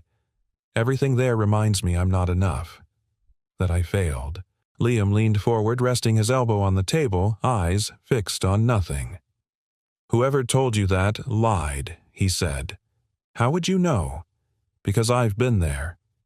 And the truth is, the only people who say you're not enough are the ones who fear they never were. She didn't speak for a long moment. Then, quietly, what's your name? He hesitated. Liam. Another pause. I'm Sophie. They didn't say anything else for a while, just listened to the sound of each other's breathing. It was the kind of silence that didn't feel empty. It felt held. Eventually, she said, Thank you, Liam, for answering. And then, without warning, the call disconnected. Liam stared at the phone. His own reflection blinked back at him in the dark screen. He sat there a long time. Then he rose, walked over to the sofa, and kissed Emma's forehead. Good night, baby girl, he whispered. And in the quiet, where once there had been nothing, there was now a name. Sophie, and a voice he couldn't forget. Liam didn't sleep that night. He lay on the couch across from his daughter, staring at the ceiling as the old radiator hummed quietly in the background. Outside, the rain had turned to a light mist drifting through the porch light like breath on a winter window pane. Sophie. That was all he had. A name, a voice, and 1,000 silent questions. He didn't know what she looked like. Didn't know where she lived, what she did for a living, or what had driven her to make that call. But none of it mattered. What stayed with him wasn't the details. It was the weight in her voice, the ache buried in every syllable. He knew that ache. He'd carried it himself. By morning, Emma was back to her bright-eyed self. She bounced around the kitchen in her pajamas, requesting blueberry pancakes with exactly 3 chocolate chips per side, a Carter family tradition. Liam, bleary-eyed but smiling, obliged. Did you dream last night? She asked, climbing into the chair across from him. He poured the batter and glanced at her. Yeah, I think I did. What about a woman in the dark? He said, then paused, and a voice I couldn't forget. Emma tilted her head in that curious way she did when she was trying to understand something beyond her years. Did she say something scary? Liam flipped a pancake, letting the thought hang in the air. No, he said softly. She said something honest. That evening, after Liam tucked Emma into bed and turned out the light, he sat on the porch with a cup of lukewarm coffee, listening to the quiet. The moon hung low, casting silver across the cracked pavement of the street below. The town was winding down, lights flicking off in windows, cars pulling into driveways. His phone buzzed just as he was about to set it down. Unknown number, 12:03 a.m. His heart thudded. For a moment he considered letting it go to voicemail, but he didn't. He swiped to answer. Hello. There was silence, then a breath. It's me again, she said, her voice low and cautious. I know I shouldn't have called. I couldn't stop thinking about last night." He exhaled slowly. "Neither could I." A pause. "Then quieter I thought you wouldn't answer." "I wasn't sure I would," Liam admitted, "but I'm glad I did." She let out a small, almost nervous laugh. "Me too." This time she didn't sound quite so broken. Still brittle, still guarded, but not splintering. There was a sliver of something in her tone. Hope, maybe. Or gratitude. They talked for 20 minutes. Not about anything profound, just little things. Favorite foods, books they'd once loved, songs they secretly cried to in the car. She still didn't offer her last name, or where she lived. And Liam didn't ask. Her identity wasn't the point. It was the connection that mattered. Over the next week, the calls became routine. Always at 12:04. Always just her voice, and his. He came to expect it like the way dawn eventually follows night. No texting, no social media, no pictures. Just real-time, honest conversations that existed nowhere but in the space between them. Some nights were quiet, their words as sparse as stars. Other nights she cried. And he listened. He never tried to fix her. That was the key. He never offered solutions or platitudes. He didn't ask her to cheer up or stay strong. He just gave her space. And in that space, she breathed. "I'm not used to this," she said one night. "Being heard." Liam was quiet. "You're not invisible. I feel it." "Well, you're not. Not to me." Silence. Then she asked softly, "Do you ever miss her?" It was the first time she brought up his pain. He didn't hesitate. "Every day." Sophie exhaled. "How do you keep going?" Liam looked at the stars overhead. "I don't. Some days I stop. But then Emma needs breakfast, or her shoelace breaks, or she wants to know why the moon follows our car." She laughed. "Kids. Built-in purpose. Something like that." She was quiet for a long moment. Then said almost like a prayer, "I wish someone like you had answered my call a year ago." That same night, as Liam hung up and set the phone down, Gail, the elderly neighbor from next door, stepped out onto her porch wrapped in a thick robe and slippers. "You're out late," she called. Liam smiled faintly. "Couldn't sleep." She squinted. "You've been smiling more lately. Less haunted." He blinked, surprised. "Have I?" Gail stepped down one step. Arms folded. "Don't let it scare you. Healing can feel like betrayal when grief is all you've known." Liam's throat tightened. "It's not like that." "I didn't say it was," she said gently. "I'm just saying. It's okay. Even the quietest hearts deserve to be heard." He looked down at the phone, still glowing faintly in his palm. He didn't know where this was going. He didn't know who she was or what this would become, but something inside him had changed. He didn't feel numb anymore. He felt present. And for the first time in a very long time, that was enough. Sophie Bennett did not believe in fate. She believed in data. In performance metrics, quarterly reports, market shifts. That's how she had built an empire, by outworking, outlasting, and outsmarting. Feelings had always been an obstacle to strategy. Vulnerability was for people who had time to fall apart. And yet ever since the first night she accidentally called him Liam, her world had begun to tilt in quiet, undeniable ways. She'd begun taking the long way home just to clear her head. She started drinking her tea without distraction, no longer drowning her thoughts in back-to-back conference calls. And worst of all, most dangerously of all, she found herself waiting for midnight. Waiting for his voice. That warm, grounded voice that never asked for anything. That never interrupted. That made her feel for the first time in years like she wasn't some malfunctioning machine. She felt like a person. Friday came heavy with clouds and an edge of frost in the air. Sophie arrived early at Bennett Media's downtown headquarters, a 20-story glass tower in the heart of the city.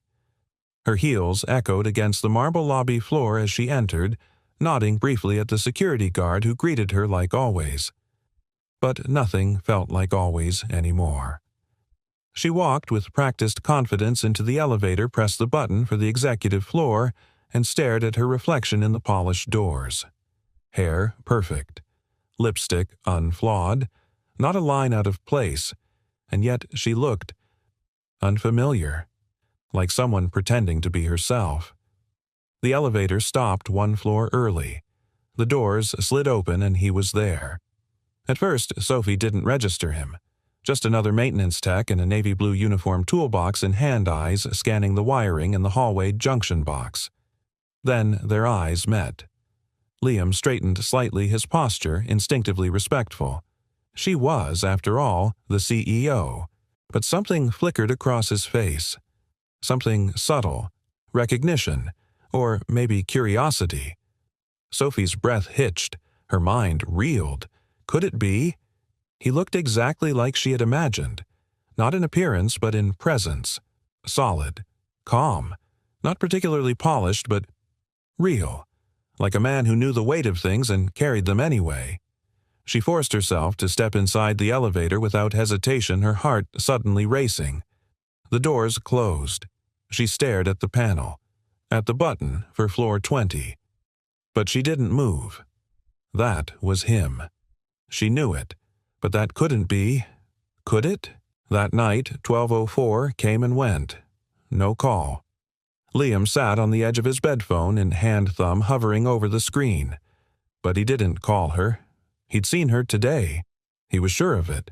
The woman in the navy pantsuit. The CEO. Sophie. She hadn't said anything, but he'd seen the flicker in her eyes. She'd recognized him too. Maybe not fully, but enough to cause tension in the air between them. Now he wasn't sure what to do. For weeks he'd known her only as a voice, a feeling, a shared silence in the dark. But now she was real. Tangible. A woman with influence and power, and let's be honest, an entire life far removed from his. What was he supposed to say to her now? Hey, it's me, the guy from your midnight emotional unravelings. I was just fixing your building's lighting. He rubbed a hand over his face and sighed. Maybe this was the part where things broke. Maybe it was always meant to be anonymous, a brief rescue mission for two drifting souls, nothing more. Sophie sat in her luxury apartment light's dim glass of wine untouched beside her. Her phone rested on the coffee table like a loaded gun. She hated this feeling. Powerless, exposed, like someone had peeled back her armor and she couldn't put it back on. Why hadn't he called? Was he scared? Embarrassed worse, was he disappointed? She stood abruptly, pacing the room, arms crossed tightly over her chest. Then, without giving herself time to second-guess, she reached for her phone. 12:22 a.m. She called. It rang once, then again. Hello? His voice was quiet, cautious. It's me, she said. I didn't think you were going to call tonight. I wasn't sure you'd want me to. Silence stretched. You saw me, she said, more statement than question. I think so, he replied.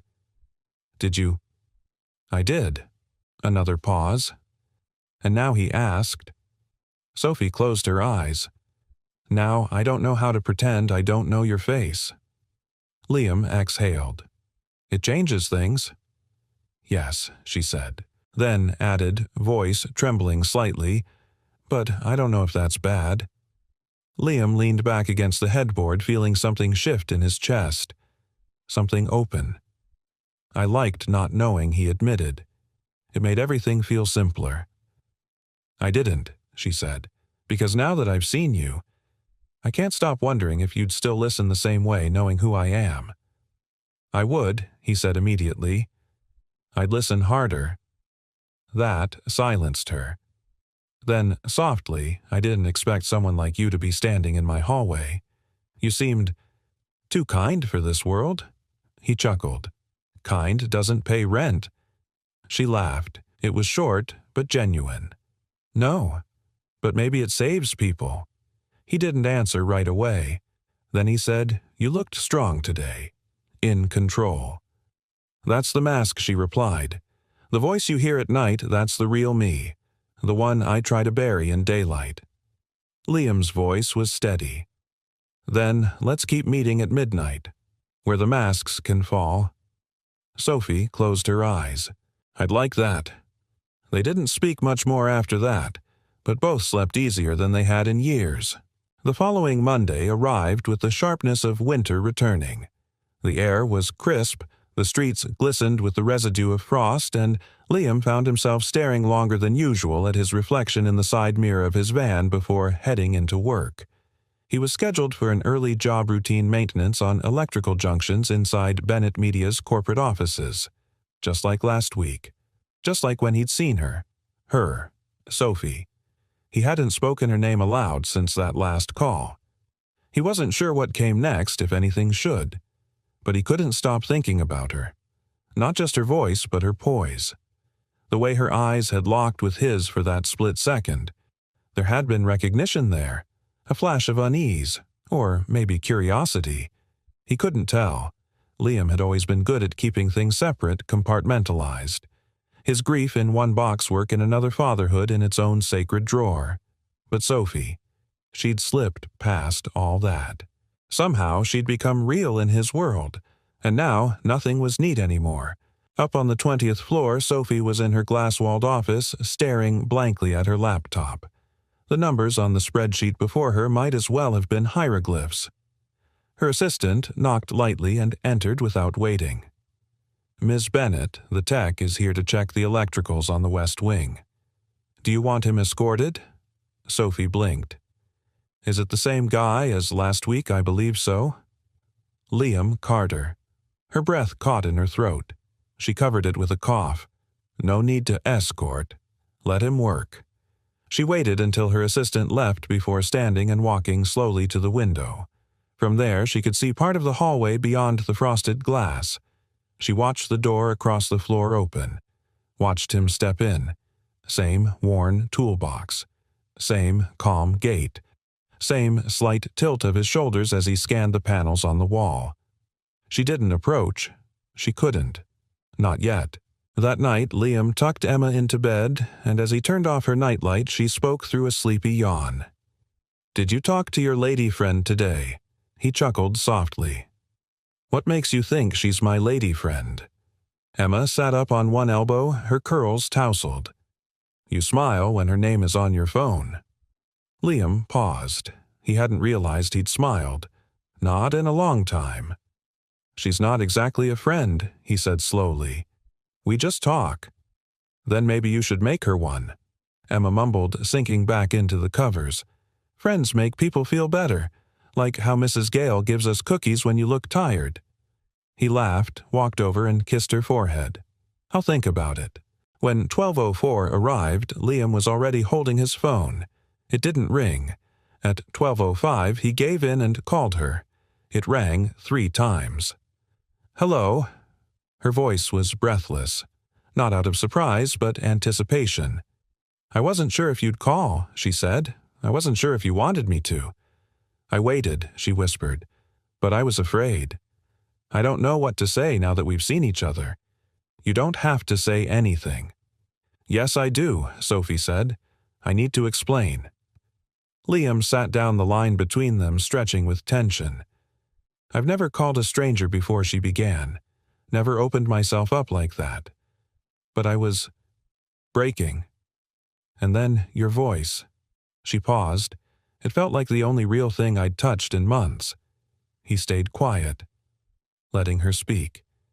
And now I know who you are, what you do, where you stand when you're not just a voice in the dark. He took a breath. And I don't know how to handle that, she said honestly. You're grounded, steady, and I feel like I'm one crisis away from shattering in public. You think I don't feel the same. Liam's voice was calm but edged with emotion. You think I haven't had to hold my daughter in one hand and my sanity in the other. The line was silent. I wasn't trying to pretend, he continued. I just didn't want to ruin what we had by dragging it into daylight. Sophie's voice softened. Maybe we're just scared that something good can't survive outside the dark. Liam let that sink in. Then he said, I'd still listen.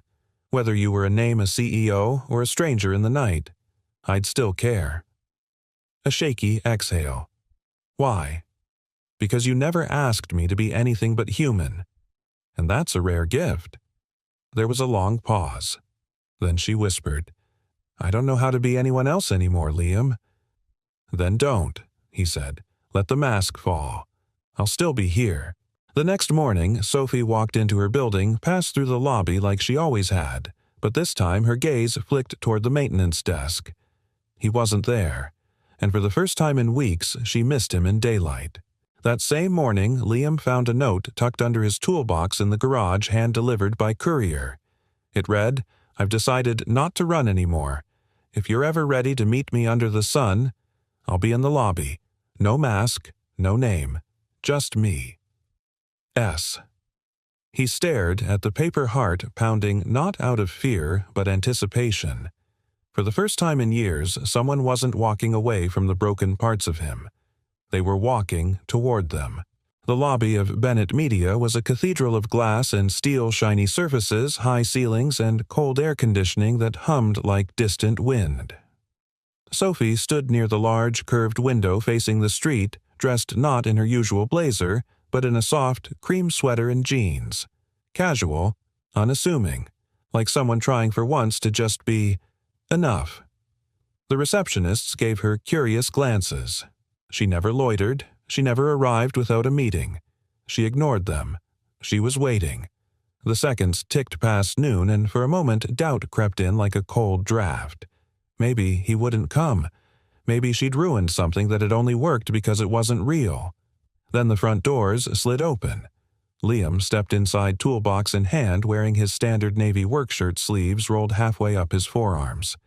His boots tracked melted snow behind him, and his hair was still damp from the wind outside. Their eyes locked. Everything else vanished. No marble, no glass, no cold. Just the two of them, one woman shedding the weight of control, and one man carrying the quiet strength of survival. Liam slowed his pace but didn't stop. Sophie stepped forward. Hey, she said. Hey. He returned a small, cautious smile breaking across his face. You came. You asked. They stood awkwardly for a moment, surrounded by a world that didn't quite know what to do with them now that they'd stepped into it together. Sophie took a breath. I don't know what this is, or what it's supposed to be. Me neither. But I don't want to go back to pretending, she said. Not after everything we shared in the dark. Liam nodded. We don't have to pretend, but we can take it slow. She smiled. Slow's good. Just then the elevator dinged behind them and broke the moment. Liam glanced toward the sound. I have a maintenance call on 16. Sophie gestured toward the cafe off the lobby. Then, maybe. After I'll be here. No mask. Still me. He tilted his head slightly. That's the version I like. And then he left simple as that, but something in her chest felt profoundly changed. She didn't feel alone. Not anymore. That night, 12:04 came and went. No call, but neither of them reached for their phone. Some things were no longer needed in the dark. The next day, a soft knock echoed on Sophie's office door. Her assistant popped in. Ms. Bennett, there's a little girl here asking for you. She says she knows your name from bedtime stories. Sophie blinked. What? Before she could ask more, a small figure slipped past the doorframe. Hi, said Emma Carter, a burst of energy wrapped in a lavender parka and glittered sneakers. She clutched a paper envelope crinkled at the corners and beamed up at Sophie like they'd been pen pals for years. Sophie stepped out from behind her desk. Emma. My dad didn't know I was doing this, Emma said conspiratorially. I asked Mrs. Gale to walk me here after school. She knows you're nice. Well, thank you. That's very brave of you. Emma held out the envelope. I wrote something. For you. Sophie took it gently and opened it. Inside was a drawing in crayon stick figures, one taller with brown scribbles for hair, another with wavy lines and high heels, and a little girl in the middle holding both their hands. Above it was a big blue sky, and in uneven letters, I think we all need stars, even grown-ups. Sophie's breath caught. Emma looked up at her, eyes wide and sincere. You helped my dad smile again. I thought maybe he helped you too. Sophie knelt slowly. He did, Emma. He really did. Then maybe you shouldn't just talk at night, Emma said matter-of-factly. Maybe you should go look at stars for real. With him. Sophie laughed softly, blinking away the sting behind her eyes. You're wise for someone who still eats cereal with marshmallows. Emma grinned. Daddy says I get it from Mom, but I think I just watch people. Sophie reached out, brushing a curl behind the girl's ear. You're going to be something special, Emma. You already are. Emma shrugged. You are too. You just forgot. That evening, Liam opened the front door to find Gail holding Emma's hand, a knowing smile on her face. Before you say anything, yes, I walked her safely, and yes, I had permission from her teacher. Emma skipped into the house as if she hadn't just given a corporate CEO an emotional epiphany. Gail leaned in, eyes twinkling. She drew Sophie a picture. Said it needed to be done. Liam exhaled and rubbed the back of his neck. Did she? She did. And I have to say, your kid's got taste. That woman looked like someone who could run the world, but just needed a reason to slow down. He laughed, shaking his head. She's something. So are you, Gail said. Don't let your past trick you into thinking you can't be part of something new. He didn't answer, but he looked toward the kitchen where Emma was humming and setting the table for two, and he thought, just maybe the old woman was right. Later that night, Liam received a text. It wasn't from an unknown number.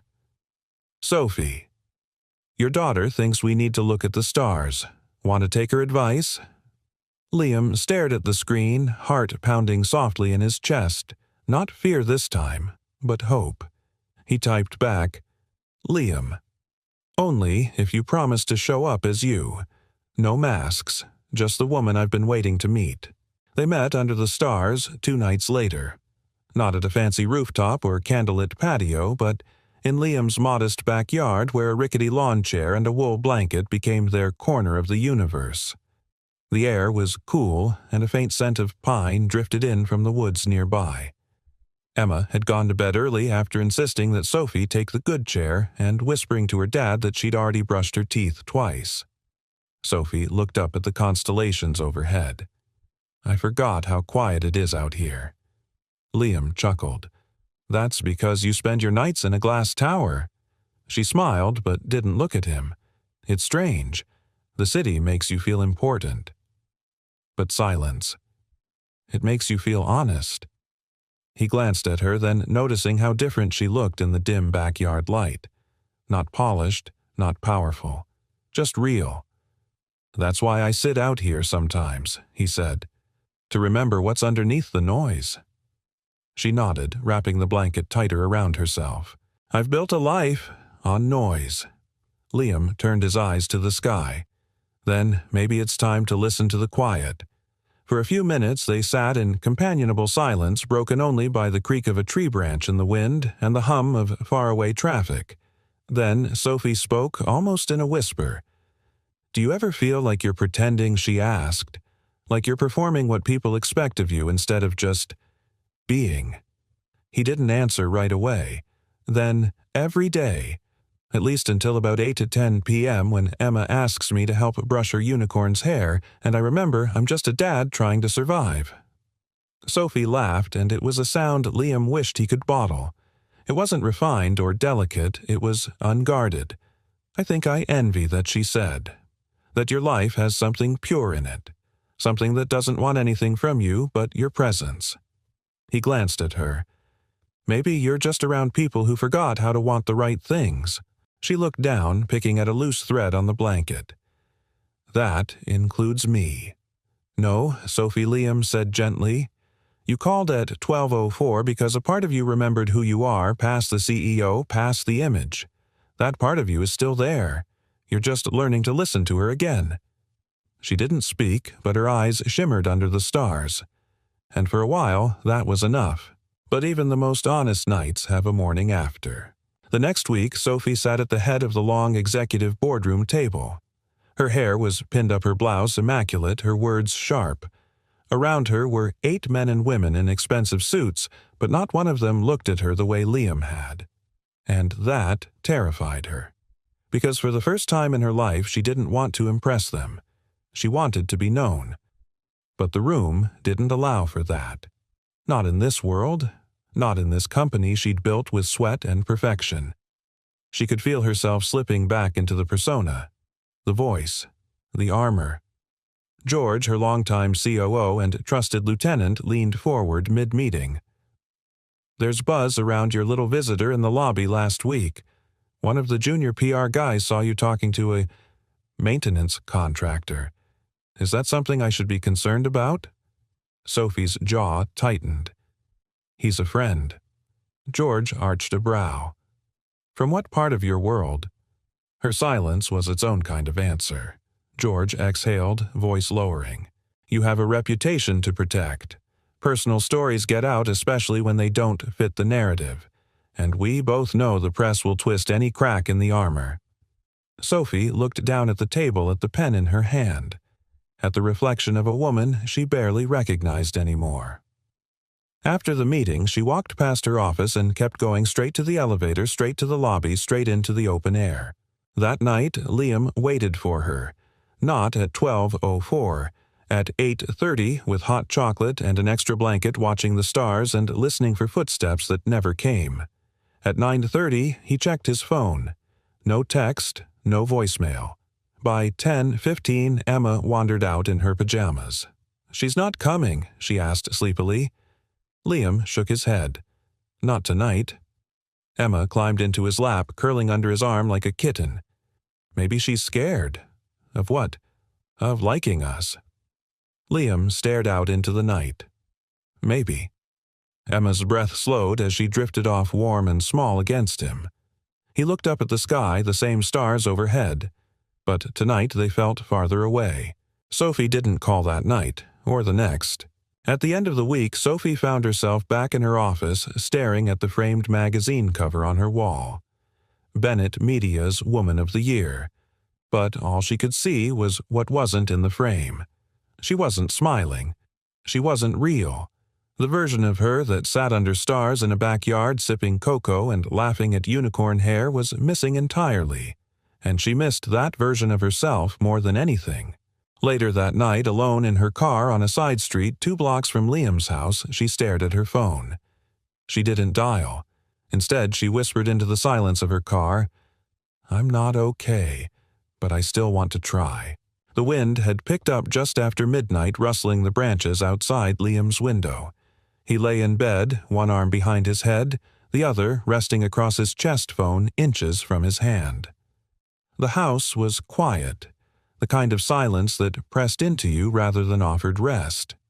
He hadn't heard from Sophie in 5 days. Not since that last night she'd promised to meet under the stars. He'd told himself he wouldn't call her, that she needed space, that maybe she'd slipped back into her old life, into the fortress of corner offices and curated perfection. But that didn't make the ache any less. He closed his eyes. And then, as if summoned by the beat between 2 heartbeats, the phone rang. Not a message, not a voicemail, a call. 12:04 a.m. Liam sat up breath-catching and answered without looking. "Hello?" There was a pause, a breath, and then her voice soft and frayed at the edges. "I didn't know if you'd answer." He swallowed hard. "I wasn't sure you'd call." "I almost didn't," she whispered. "I parked outside your street 3 nights ago. I watched your porch light go out. I couldn't get out of the car." Liam's chest tightened. "You were here. I couldn't face you," she admitted. "Not after disappearing like that." "Why did you—" Sophie didn't answer right away. When she did, her voice cracked. "Because I'm scared of what it means when someone sees me without the mask and stays." Liam leaned forward, fingers pressing into the blanket. "You don't have to be perfect for me to stay, Sophie. That's easy for you to say. You're grounded, real. You've lost things and survived. I've just hidden." Liam exhaled slowly. "You think I didn't hide after Claire died? She stilled. "Claire, my wife," he said quietly. "It's been 3 years. Car accident. Emma was only 3. I hid in silence in work and keeping just busy enough not to feel the emptiness. I know what it's like to be afraid of being seen." Sophie's breath hitched. "I didn't know. I never told you. Not because I was protecting myself, but because I didn't want you to feel like you had to carry my pain, too. I wish you had told me." He smiled sadly. "I just did?" Silence settled between them, not heavy but full. Then Sophie said, "I lost someone too. My dad. A year ago. He was the only person who made me feel like I didn't have to be impressive to be loved. When he died, Brent, my fiancé, left. Said I wasn't myself anymore, but the truth is, I didn't know who that was to begin with." "Was that the night you called me?" "Yes," she said. "I left a gala. Everyone was laughing and networking and being important. I felt like I was screaming into a soundproof room. So, you picked up the phone. I didn't mean to call you. I meant to call the grief hotline. But I misdialed." Liam's throat tightened. "And still, we talked." "We did more than talk," Sophie whispered. "You reminded me I was still human, that I hadn't completely disappeared." Liam's voice was soft. "You were never gone. You just forgot how to come home." Another pause. Then, through a shaky breath, Sophie said, "Liam, I don't know what this is, but I miss you. Not just your voice. You." He let her words settle raw and sincere. The woman who once spoke with polished power was now just a woman who wanted to be loved without conditions. "I miss you too," he said. "And I don't need to define this, but I do want to keep building it." "I'm not good at building," she said, almost apologetically. "You don't have to be." "I've got the tools," he replied with a gentle smile in his voice. Sophie laughed, the sound small but warm. That was terribly corny, and completely true. They were quiet for a long moment, each absorbing the presence of the other in the safest space they knew, not the daylight, not the roles they wore, but the fragile place between midnight and dawn. Then Sophie asked, "Can I come over?" Not tonight, but soon Liam's heart beat faster. Anytime he said. The porch light stays on for a reason. The next morning, Liam found Emma at the breakfast table with her cereal and her coloring book. She looked up with sleepy eyes. "Did she call?" He paused, surprised. "How'd you know?" Emma shrugged. "Because you're smiling again." Liam ruffled her curls. "She might visit soon." Emma grinned. "Then I better draw her something better than a stick figure this time." Elsewhere in the city, Sophie stood in front of her bathroom mirror wiping away the last smudge of mascara from eyes that had wept not from sadness, but from release. She looked at herself, not as a CEO, not as a woman who'd been left, not as a voice in the dark, but as someone coming back into her own skin. She pulled out her phone and typed a message. "Thank you for waiting in the silence. I'm ready to be seen now." She hit send. Then she stepped into the sunlight. The invitation wasn't extravagant, no formal letter, no catered setting. Just a simple text from Sophie Company Gala this Saturday. "Come as you are. Bring Emma if she wants. I'd like you to see my world, not to impress you, to share it." Liam stared at the message for a long time. He read it twice, then again. He wasn't a gala man. He didn't own a suit. He hadn't shaken hands with men in ties since his military discharge, and even then the handshakes felt more like contracts than connection. Still, the tone of her message was gentle, honest, not a test, an invitation. That night, over dinner, he asked Emma, "You remember Sophie's Company?" Emma looked up from her plate of spaghetti. "The building with the shiny floors." "That's the one. She sent us an invitation. They're having a big party Saturday night." Emma's eyes widened. A party with real napkins and music, something like that. She leaned forward, her voice dropping to a whisper. "Will there be dancing?" Liam smiled. "Possibly." Emma grinned. "Then you can't say no." On Saturday, Liam stood in front of the bathroom mirror awkwardly adjusting the collar of a borrowed blazer. Gail had found it in her late husband's closet, swearing it still had charm left in the seams. The sleeves were a touch long, but the shoulders fit. He smoothed his hair, exhaled, and stepped into the living room. Emma gasped like she'd just seen Superman step off the page. "Daddy, you look like a movie star."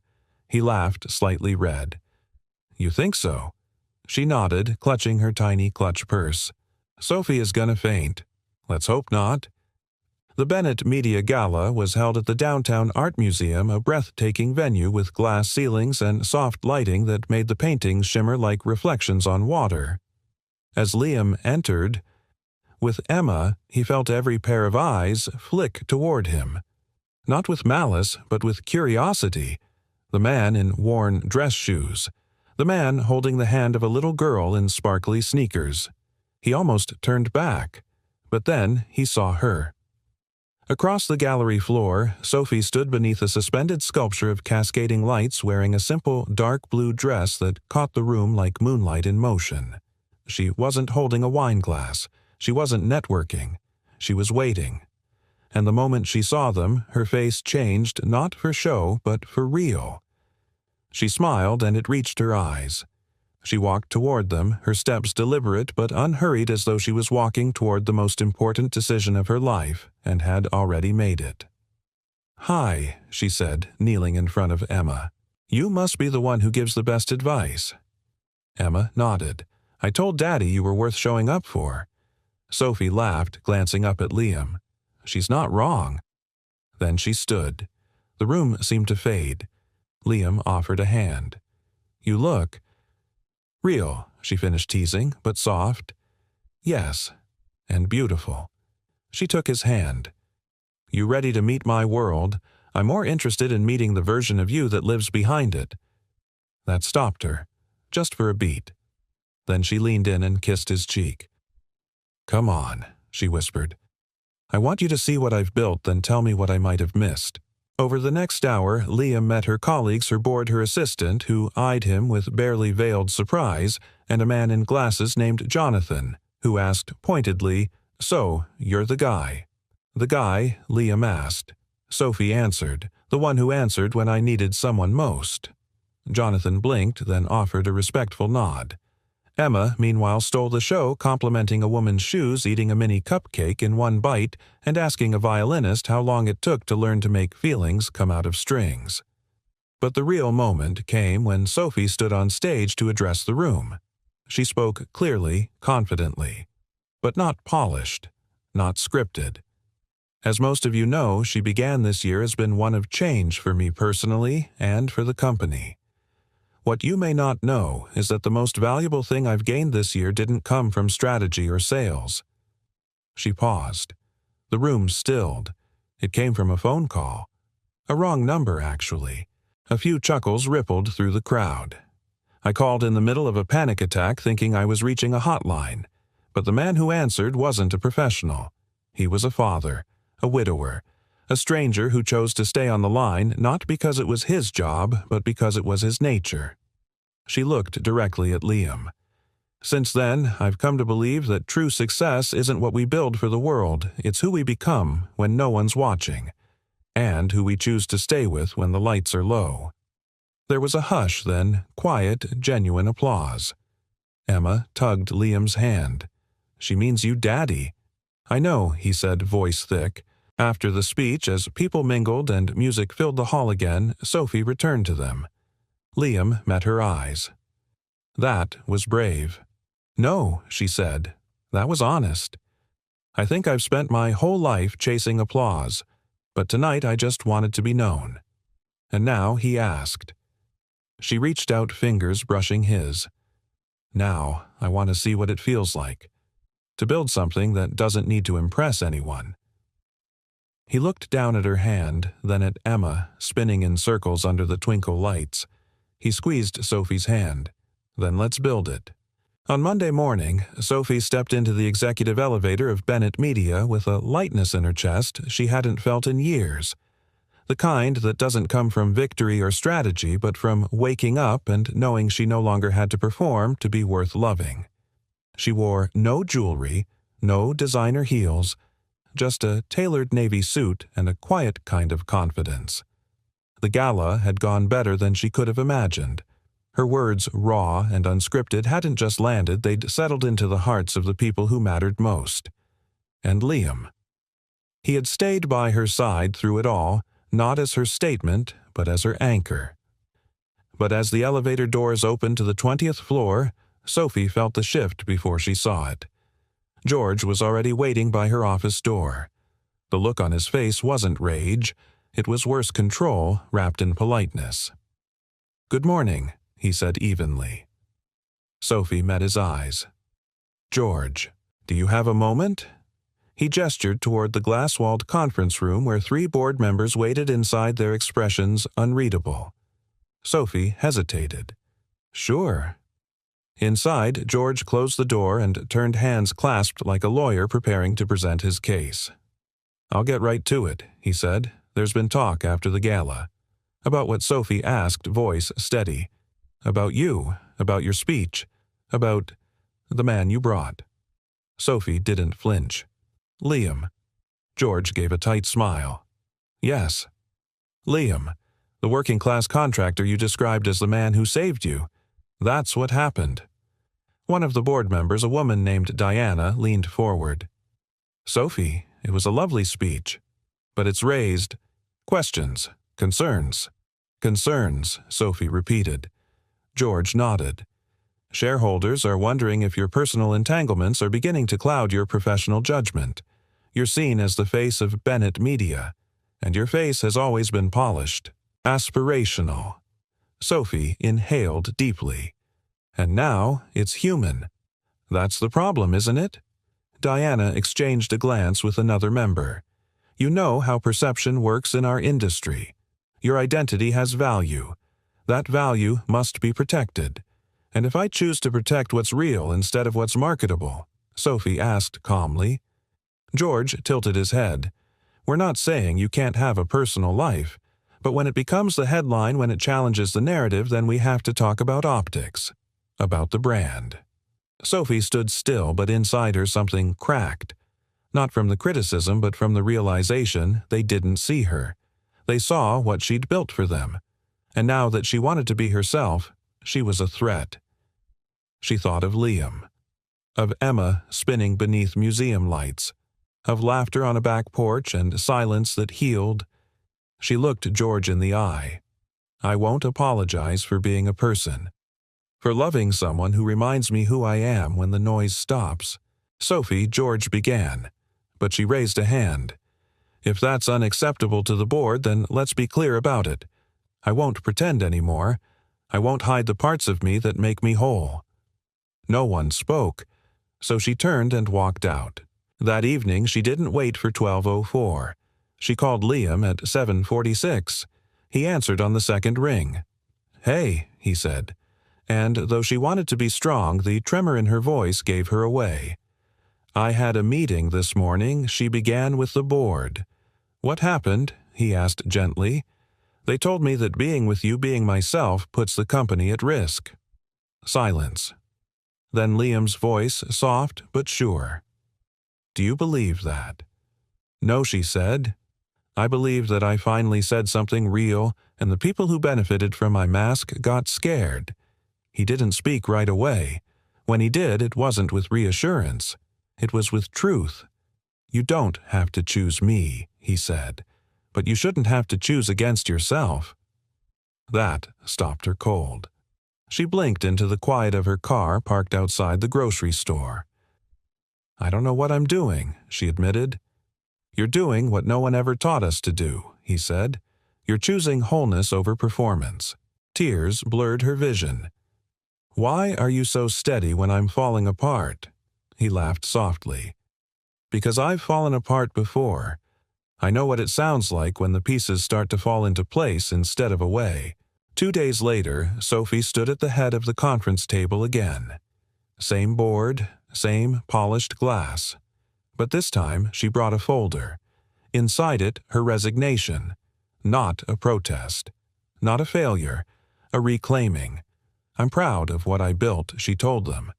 "But if the cost of leadership is losing myself, then it's too high. This company deserves a face that's unshakable. I deserve a life that's unfiltered." Diana opened her mouth to protest. George didn't speak. Sophie smiled. "Thank you. For the years. And for the clarity." That night, she walked up the path to Liam's front door with Emma's drawing in her purse and peace in her step. Liam answered before she could knock. She smiled. "I quit today." He raised a brow. "You okay? I've never been more okay," she said. Then added, "Do you still have that porch light on?" He stepped aside, voice warm. "It's always been for you." The next morning, the sun spilled golden light over the kitchen counter where Sophie stood, sleeves rolled, flipping pancakes. She didn't need to. Liam was more than capable of making breakfast, but she insisted. Something about finally choosing this life made her want to live inside it. Emma sat at the table humming to herself as she drew another galaxy of crayon stars. Liam leaned in the doorway, arms folded, watching the scene with a quiet wonder he didn't dare speak aloud. "You always this domestic," he teased. Sophie glanced over her shoulder. "Only when I'm nervous." "What for?" She smiled faintly.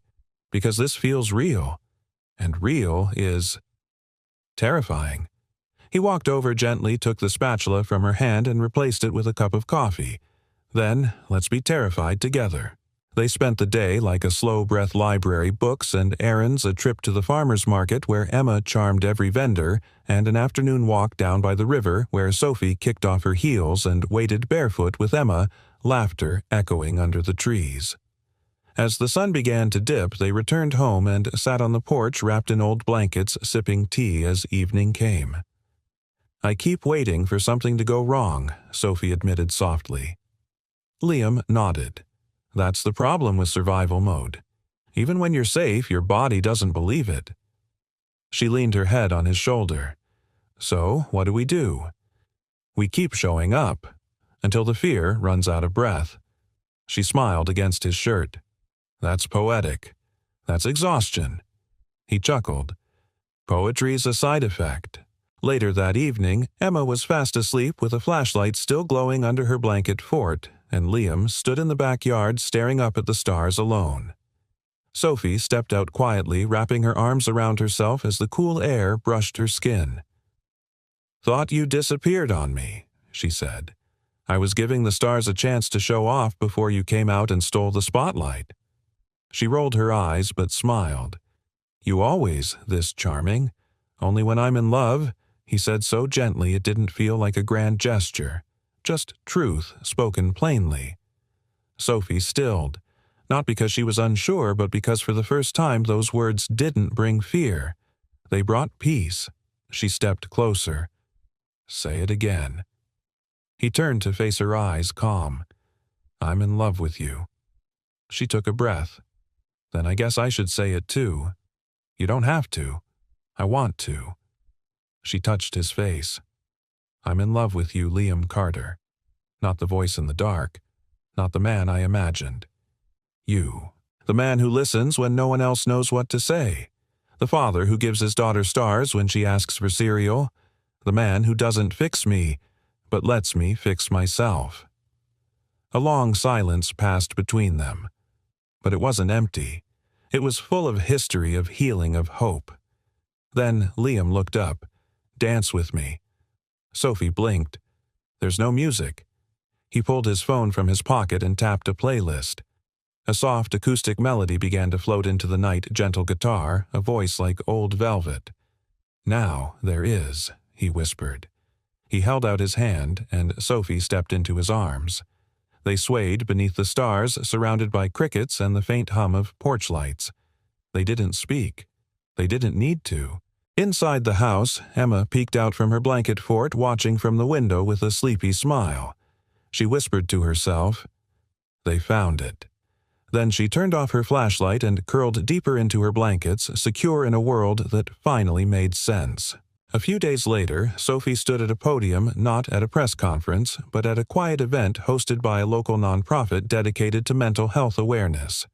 She was no longer CEO. She wasn't there in stilettos or designer labels. She was there in flats, jeans, and her truth. Behind her on a banner were the words, "The 1204 Foundation," because someone always needs you most in the dark. Sophie looked out at the modest crowd and smiled. Many of you know I left the corporate world recently. Not because I failed, but because I realized success without soul is just performance.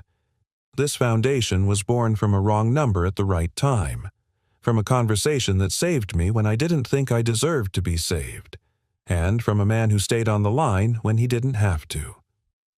She turned, and Liam stood at the edge of the crowd, Emma holding his hand. Both were beaming. This foundation, Sophie continued, is for anyone who has ever felt invisible at midnight, and for the strangers who choose to see them anyway. That night, back on the porch as the clock inched toward 12:04 a.m., Liam glanced at his phone. It didn't ring. Instead, Sophie placed her hand over his. "You don't have to wait for the call anymore," she said. "Why?" "Because I'm already here." The seasons shifted quietly. Winter surrendered to spring, and with it came softer mornings, children's laughter in the park again, and evening skies blushing pink instead of gray. Life, Liam found, didn't announce healing like a thunderclap. It returned in whispers, small routines, familiar laughter, a home that finally felt full again. The house once shadowed by memory now bloomed with life. Sophie had moved in gradually, not with fanfare, but with toothbrushes, shared calendars, and the unmistakable scent of her coffee blend. Her shoes by the door, her laugh in the kitchen, her presence not loud but known. Emma had taken it all in stride, as children do when love walks in gently. She began calling Sophie my person at school, then bonus mom, in whispered goodnights. She asked questions like, "Do you think the stars miss us when it's cloudy, and will we still be together when I'm a grandma?" To both, Sophie had answered without hesitation. Yes, always. One weekend afternoon, Sophie sat at the dining table with Emma, a cup of tea steaming beside her while Liam fixed a loose door hinge nearby. "What are you working on, Em?" Sophie asked. Emma held up a folded paper booklet with a crayon-drawn cover, Our Family Story, by Emma Carter. Inside were stick figures, bright colors, and short sentences scrawled in big, careful letters. Sophie flipped to the second page. It read, "My dad was sad." Then he talked to a lady in the phone. She was sad, too. Then they talked, and they were not sad. Then they hugged. Then we had pancakes. She smiled, blinking away sudden tears. "This is beautiful." Emma grinned. "It's for school. My teacher said stories help people remember." Sophie turned to the last page. "Now we are happy. I have a real home. And at night, nobody cries alone." Sophie reached out and pulled Emma into her lap. "You are going to change the world someday, sweetheart." "I already did," Emma said matter-of-factly. "I helped you both stop being scared." Liam, overhearing from across the room, placed his screwdriver down and walked over. He kissed Emma's forehead and met Sophie's eyes over her shoulder. "She's not wrong," he said. That evening they sat together on the back porch, a ritual now deeply rooted in their lives. The stars were bright, and the air smelled faintly of new grass and lilac. "I never told you something," Sophie said quietly. Liam turned to her. "That first night, the reason I misdialed. The last number of the grief hotline was a 4. I pressed a 3. Close miss, he said. Or perfect miss, she corrected, because the person who was supposed to answer did. He took her hand. Some calls aren't wrong. They're meant to find the one who's been listening all along." She leaned her head against his shoulder. "You still keep the porch light on." "Always," he said. "But now it's not for someone who's lost." She looked up. "Then who is it?" For he kissed her temple. "For everyone who finds their way home." A few weeks later, the 1204 Foundation held its first full community event, a starlight storytelling night for families coping with grief, mental health challenges, and quiet loneliness. The auditorium was modest, filled with folding chairs, soft lamps, and warm voices. Liam stood at the back helping organize refreshments while Sophie welcomed guests. Emma was the first one to step onto the little stage. She wore her favorite yellow dress and clutched her story booklet. "My name's Emma," she said into the microphone, "and I want to tell you something real." The room quieted. A long time ago, my daddy was sad, and a lady was sad, and they didn't know each other. But one night they found each other just by listening. They didn't even know names yet, just feelings. And then they got brave. She smiled wide. "Now we have a home, not a house, a real home. And I want other people to know it's okay to be the one who calls, and it's okay to be the one who answers." There was not a dry eye in the room. After the event, as they packed up chairs and folded tablecloths, a man approached Liam, middle-aged with tired eyes and a voice as soft as gravel. "I lost my son last year," the man said. "Tonight was the first time I've heard someone say something that didn't feel like pity, just truth." Liam nodded. Sometimes truth needs a quiet place to land. The man shook his hand. "Thanks for building one." That night at 12:04 a.m., Liam's phone didn't ring. It hadn't in months. And yet he found himself glancing at it. Not in fear, not in sadness, but in gratitude. Because 12:04 had once been the loneliest moment of his life, and now it was a reminder that even in the darkest hour someone might be reaching, and someone might already be listening. We'd love to hear from you. Where in the world are you watching from? Share your thoughts in the comments below. If this story moved you or reminded you of someone who's ever picked up the phone at just the right moment, consider subscribing to our channel. We share stories that touch the heart and remind us what it means to be human. Thank you for spending your time with us today. We're honored to have you here.